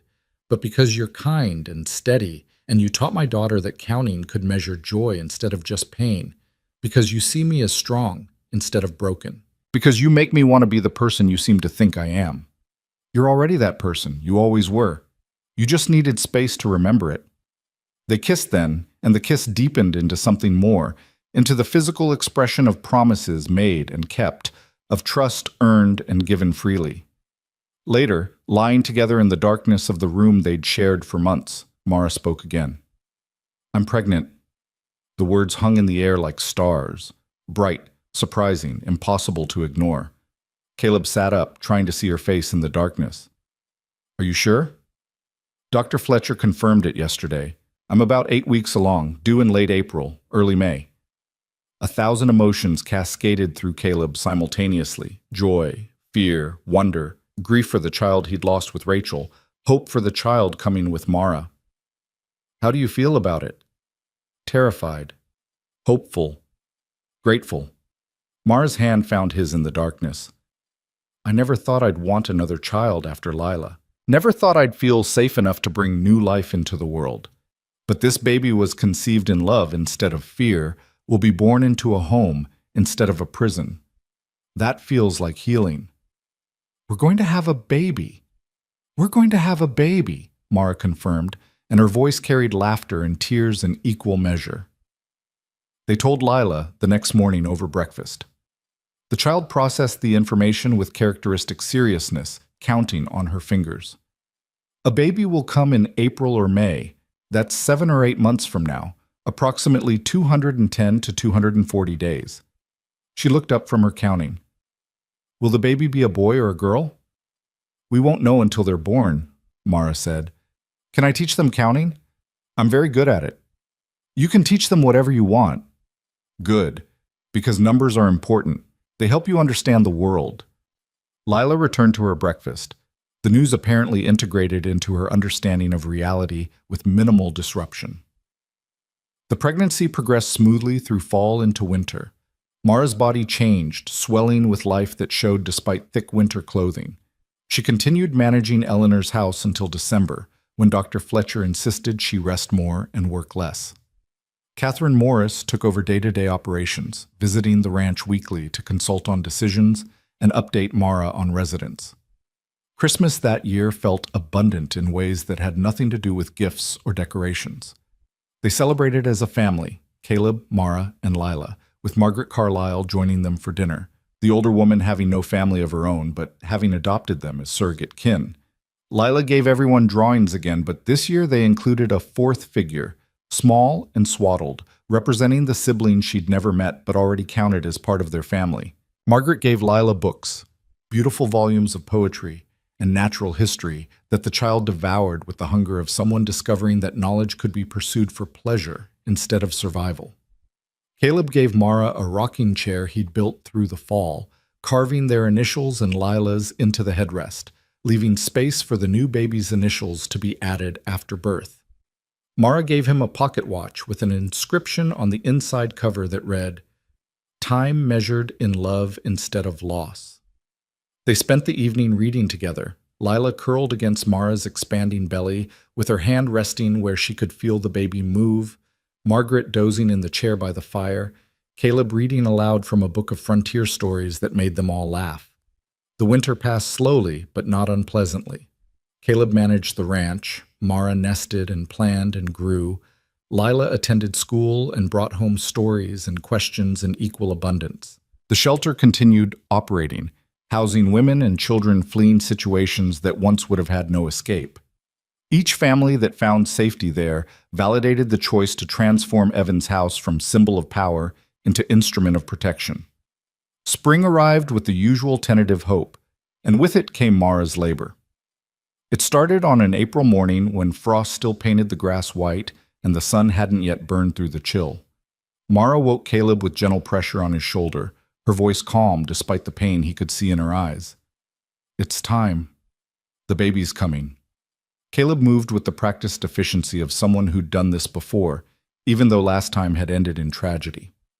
He sent Lila to fetch Dr. Fletcher while he got Mara settled, built up the fire, boiled water, gathered clean linens. All the ordinary preparations for the extraordinary moment of birth. Dr. Fletcher arrived within the hour, his nephew Thomas Fletcher, the minister, riding with him because apparently medical skill ran in the family, and Thomas had trained as a midwife before taking up ministry. Between them, they brought competence and calm that eased Caleb's fear. "I've delivered 300 babies in 40 years, Dr. Fletcher said. Haven't lost a mother yet, and only lost 2 infants to circumstances beyond anyone's control. Mara's healthy, the baby's positioned right, and we've got time. This will be fine." The labor lasted through the morning into afternoon. Mara's pain managed with breathing and walking, and the laudanum Dr. Fletcher offered sparingly. Caleb stayed beside her when she wanted company, stepped away when she needed space, held her hand when contractions hit hard enough to make her gasp. Lila waited outside with Margaret Carlyle, counting birds that landed on the fence posts, apparently convinced that if she counted enough birds, the baby would arrive safely. It was magical thinking of the kind children embraced, and no one had the heart to discourage it. As the sun began its descent toward the western mountains, Mara's labor intensified. Dr. Fletcher checked her progress and nodded with satisfaction. "It's time to push, Mrs. Hart. On the next contraction, you push with everything you have." What followed was raw and primal and beautiful in ways Caleb hadn't expected. Mara pushed with strength he'd witnessed before, but never in this context, her body doing work that required every ounce of power she'd accumulated through survival and healing. Between contractions, she rested, gathering energy for the next wave, her face showing determination that had brought her through 3 years of violence into this moment of creation. "I can see the head," Thomas Fletcher called from his position, assisting his uncle. "One more push, maybe 2. You're almost there, Mrs. Hart." Mara pushed again, her cry of effort filling the room, and then suddenly there was another sound, a baby's first breath, first cry, first announcement that they'd arrived and demanded recognition. "It's a boy," Dr. Fletcher announced, lifting the infant and placing him on Mara's chest. "Healthy lungs, all his fingers and toes, good color, perfect." The baby, their son, lay on Mara's chest, wailing his displeasure at the cold world after months of warm darkness. Mara touched his face with wonder, her tears falling onto his dark hair, and Caleb found himself crying too, overcome by emotions he couldn't name. "Hello, little one," Mara whispered. "Welcome to the world. You're safe here. You're loved here. You'll never have to count anything but stars and flowers and days of peace." Lila burst into the room despite instructions to wait, Margaret following more sedately. The child approached the bed cautiously, her eyes wide with wonder. The baby came. "I counted 97 birds, and then the baby came. Is that a good number?" "That's a perfect number," Caleb said, his voice rough with emotion. "Can I hold him?" Mara shifted carefully, making space for Lila to sit beside her. They positioned the baby in Lila's arms with proper support, and the child studied her new brother with serious attention. "He's very small. How much does he weigh? Dr. Fletcher laughed. Haven't weighed him yet, but I'd guess 7.5 pounds, maybe 8. That's a good weight for a baby. Miss Morris taught us about averages. He's right in the average range. Lila touched the baby's hand, and his tiny fingers wrapped around her finger reflexively. He's strong. I think he's going to be good at counting, too. They named him Samuel James Hart. Samuel for Caleb's father, who died when Caleb was young. James for the best friend Caleb had lost at Missionary Ridge. The names carried weight in memory, connected the baby to history while giving him his own identity.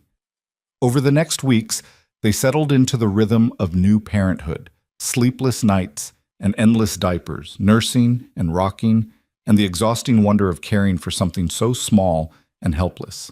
Lila helped where she could, counting Samuel's breaths when he slept to make sure he was still breathing, measuring his growth in increments that satisfied her need for quantification.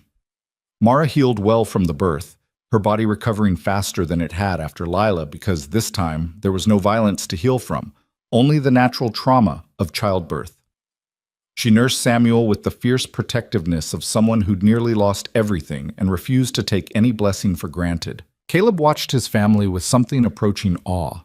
A year ago he'd been alone, convinced his life would be nothing but repetition of empty days until death released him. Now his house overflowed with noise and life and purpose. A wife who challenged him to be better. A daughter who taught him that numbers could measure hope. A son who represented future instead of loss. On a warm evening in late May, with Samuel 6 weeks old and the world green with late spring growth, they gathered on the porch, all 4 of them plus Margaret Carlyle, who'd become family despite lacking blood connection. Morrison and his wife stopped by with a gift for Samuel, a hand-carved cradle the sheriff had made himself. Figured the boy needed somewhere proper to sleep, Morrison said gruffly, embarrassed by his own generosity.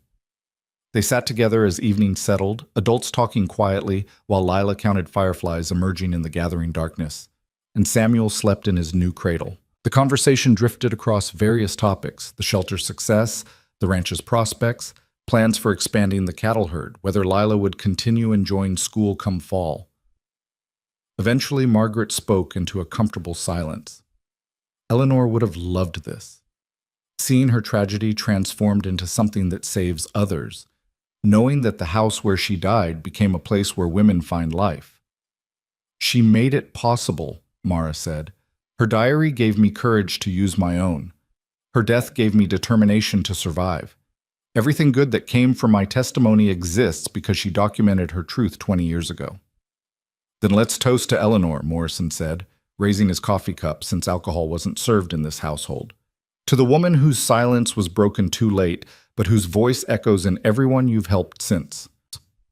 They toasted, and the moment felt holy in a way that had nothing to do with churches or scripture and everything to do with human connection forged through shared pain and mutual support. After the guests left, Caleb and Mara put the children to bed. Lila in her room with her collections of stones and drawings, Samuel in his new cradle beside their bed. Then they returned to the porch and sat together watching stars emerge over the mountains. "Do you ever wish things had been different?" Mara asked. "That you'd met me before Evan, before all the violence and fear? That we could have fallen in love like normal people instead of being thrown together by trauma?" Caleb considered the question honestly. "Sometimes. But then I think about how suffering shaped us into people capable of appreciating what we have. You learned strength I might never have valued otherwise. I learned that opening yourself to pain is the only way to open yourself to joy. We both learned that survival requires community, that isolation is a prison even when it's chosen." "So you're saying trauma made us better?" "No. I'm saying we made ourselves better despite trauma. There's a difference. The violence didn't improve us. Our response to it did." Mara leaned against him, fitting perfectly against his side the way she had since the first time they'd sat together like this. "I love you, Caleb Hart. Not because you saved me, though you did. Not because you gave me a home, though you did. But because you taught me that surviving wasn't enough, that we could thrive instead of just endure. I love you too, you and Lila and Samuel. You're my family, chosen and built, and worth every hardship that brought us together." They sat in silence after that, content to simply exist together in the peace they'd fought so hard to achieve. Inside, Samuel stirred and made soft sleeping sounds.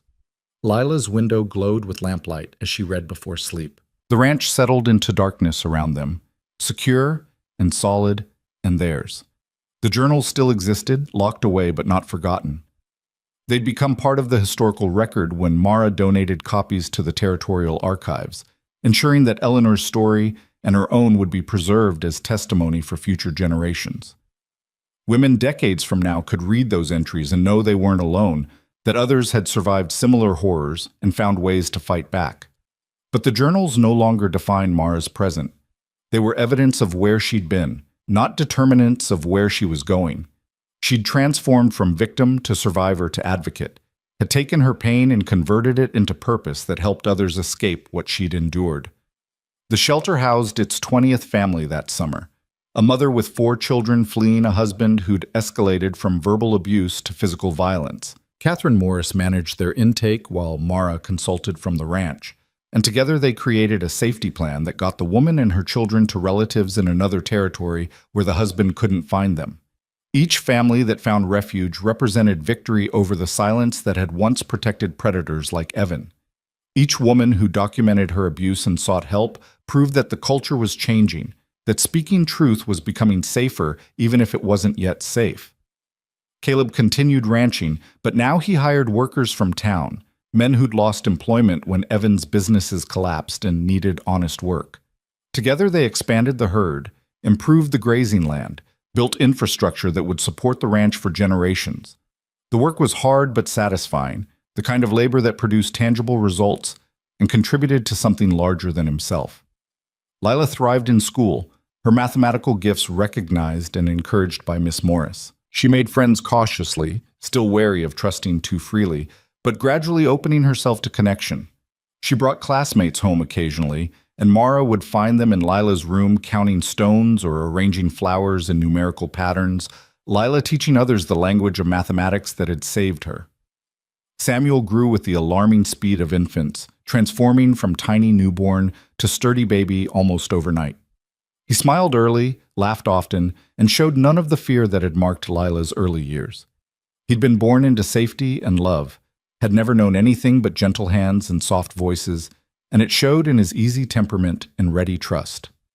On an evening in late August, almost exactly a year after Eleanor's house had opened, Mara stood in the barn, their barn, rebuilt from ashes, and surveyed the space where they'd been married. Caleb found her there, Samuel sleeping against her shoulder, her expression contemplative. "What are you thinking?" he asked. "I'm counting," she said with a small smile. "Not the way Lila counts, measuring everything in numbers, but counting blessings, maybe. Counting the distance between where I was and where I am. That's a good kind of counting. A year ago I was terrified that Evan would come back, that the judge's ruling wouldn't hold, that somehow, despite everything, I'd end up back in that house being hurt while everyone looked away." She shifted Samuel slightly, his weight comfortable against her. "Now I'm here, safe, married to a good man, raising 2 children in a home built on honesty instead of fear. It feels miraculous." Not miraculous. Earned. You fought for this, documented your way out of violence, spoke truth even when silence would have been easier. "We fought for this," Mara corrected. "I couldn't have done it alone. You gave me space to be strong, believed me when belief mattered most, stood beside me instead of trying to save me." Caleb pulled her close, careful not to wake Samuel. "We're a good team. The best team." They stood together in the barn that had witnessed their marriage, their triumph over trauma, their choice to build future on the rubble of past. Outside, Lila's voice drifted through the evening air as she counted stars emerging in the darkening sky, her numbers a meditation instead of a measurement of fear. The world continued turning, seasons cycling from summer to fall to winter to spring in endless repetition. But for the people gathered in this ranch house at the edge of Cedar Ridge, time measured something different now. Not survival, but growth. Not endurance, but joy. Not counting breaths between violence, but counting stars in peaceful darkness. Evan Rowan was gone, his power dissolved, his legacy transformed from oppression into liberation. Eleanor Carlisle's death had been redeemed by the women her story saved. Mara's suffering had been converted into service that protected others from similar fates. And Lila, beautiful, brilliant Lila, who'd run 3 miles on bleeding feet counting to 500, no longer counted to survive. She counted because numbers were beautiful, because mathematics was poetry, because quantifying the world was her way of loving it. The journals sat in their locked box, preserved but no longer consulted daily. The scars, physical and emotional, remained but faded into evidence of survival rather than constant reminder of pain.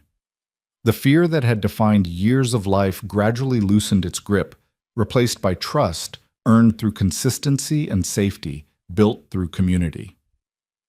On a crisp October morning, Caleb stood on the porch watching Lila walk to school, her lunch pail swinging at her side, her step confident. Mara emerged with Samuel on her hip, the baby babbling nonsense that would eventually become words. "She's happy," Mara observed, watching her daughter disappear around the bend in the road. "She is. You both are. So are you, I think. Despite everything, Rachel's death, 5 years alone, the violence that came when we arrived, you found your way back to happiness." Caleb thought about the man he'd been before Lila's arrival, isolated, grieving, convinced his life held nothing but empty repetition. That man felt like a stranger now, someone he'd been but no longer was. "Happiness isn't about forgetting pain," he said slowly. "It's about building something beautiful despite pain, about choosing connection even when isolation feels safer, about loving again even after loss." "Is that what we did? Built something beautiful?" He looked at her. This woman who'd survived what should have destroyed her, who transformed trauma into testimony and testimony into change.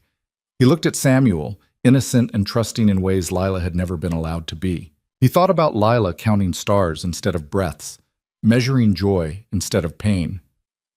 "Yes," he said with absolute certainty. "That's exactly what we did." Inside the house, the journals remained locked away, their purpose fulfilled but their importance undiminished. They existed as evidence that speaking truth mattered, that documentation could become weapon against power, that one woman's courage could ripple outward to protect hundreds of others. But they were no longer the defining feature of anyone's life. They were history, important, preserved, honored, but not determinative of future. The people who'd created those journals had moved beyond them, had built lives defined by choice rather than survival, by love rather than fear, by hope rather than despair. The ranch stretched green and productive around them, rebuilt from ashes into something stronger than before. The shelter operated in town, transforming Evan's house of horrors into sanctuary for the vulnerable. The community had changed, had learned that silence protected predators while truth protected victims, had chosen courage over comfort when it mattered most. And at the center of it all, a family that had chosen itself. Caleb, Mara, Lila, and Samuel, counting blessings instead of breaths, measuring love instead of loss, building future one peaceful day at a time. The counting had stopped being about survival and become about appreciation. The numbers that once measured danger now measured growth. The mathematics that once tracked violence now celebrated peace. Lila would grow up strong and whole, her intelligence celebrated instead of feared, her counting recognized as gift instead of coping mechanism. Samuel would know only love and safety, would never learn to measure his mother's pain because there would be no pain to measure. Mara would continue helping others escape what she'd survived, would spend her life ensuring that Evan's legacy was liberation instead of oppression. And Caleb would wake each morning grateful for the family that trauma had brought him, for the second chance at love he'd never expected, for the proof that broken hearts could heal if given time and care and community. The story that began with a child running through dust on bleeding feet had transformed into something hopeful and redemptive, not because trauma was noble or suffering was valuable, but because the people who endured that trauma had refused to let it define them. They'd taken their pain and built something beautiful with it. They'd survived, and then they'd thrived. On the hillside behind the house, 2 graves sat beneath the cottonwood tree. Rachel and the son Caleb had lost, their names carved into simple wooden markers that weathered gradually into the landscape. Caleb still visited them sometimes, still spoke to Rachel about the life he'd built after her death, still honored the love they'd shared. But now, when he visited those graves, he brought Samuel. He told Rachel about her successor, about the woman who'd taught him that loving again wasn't betrayal but affirmation of life's continuation. He imagined Rachel approving, imagined her glad that he'd found happiness instead of spending decades mourning what couldn't be recovered. The past existed, honored and remembered, but not controlling. The future stretched uncertain, but promising. And the present? This moment, this family, this peace earned through courage and maintained through vigilance, this was enough, more than enough. This was everything.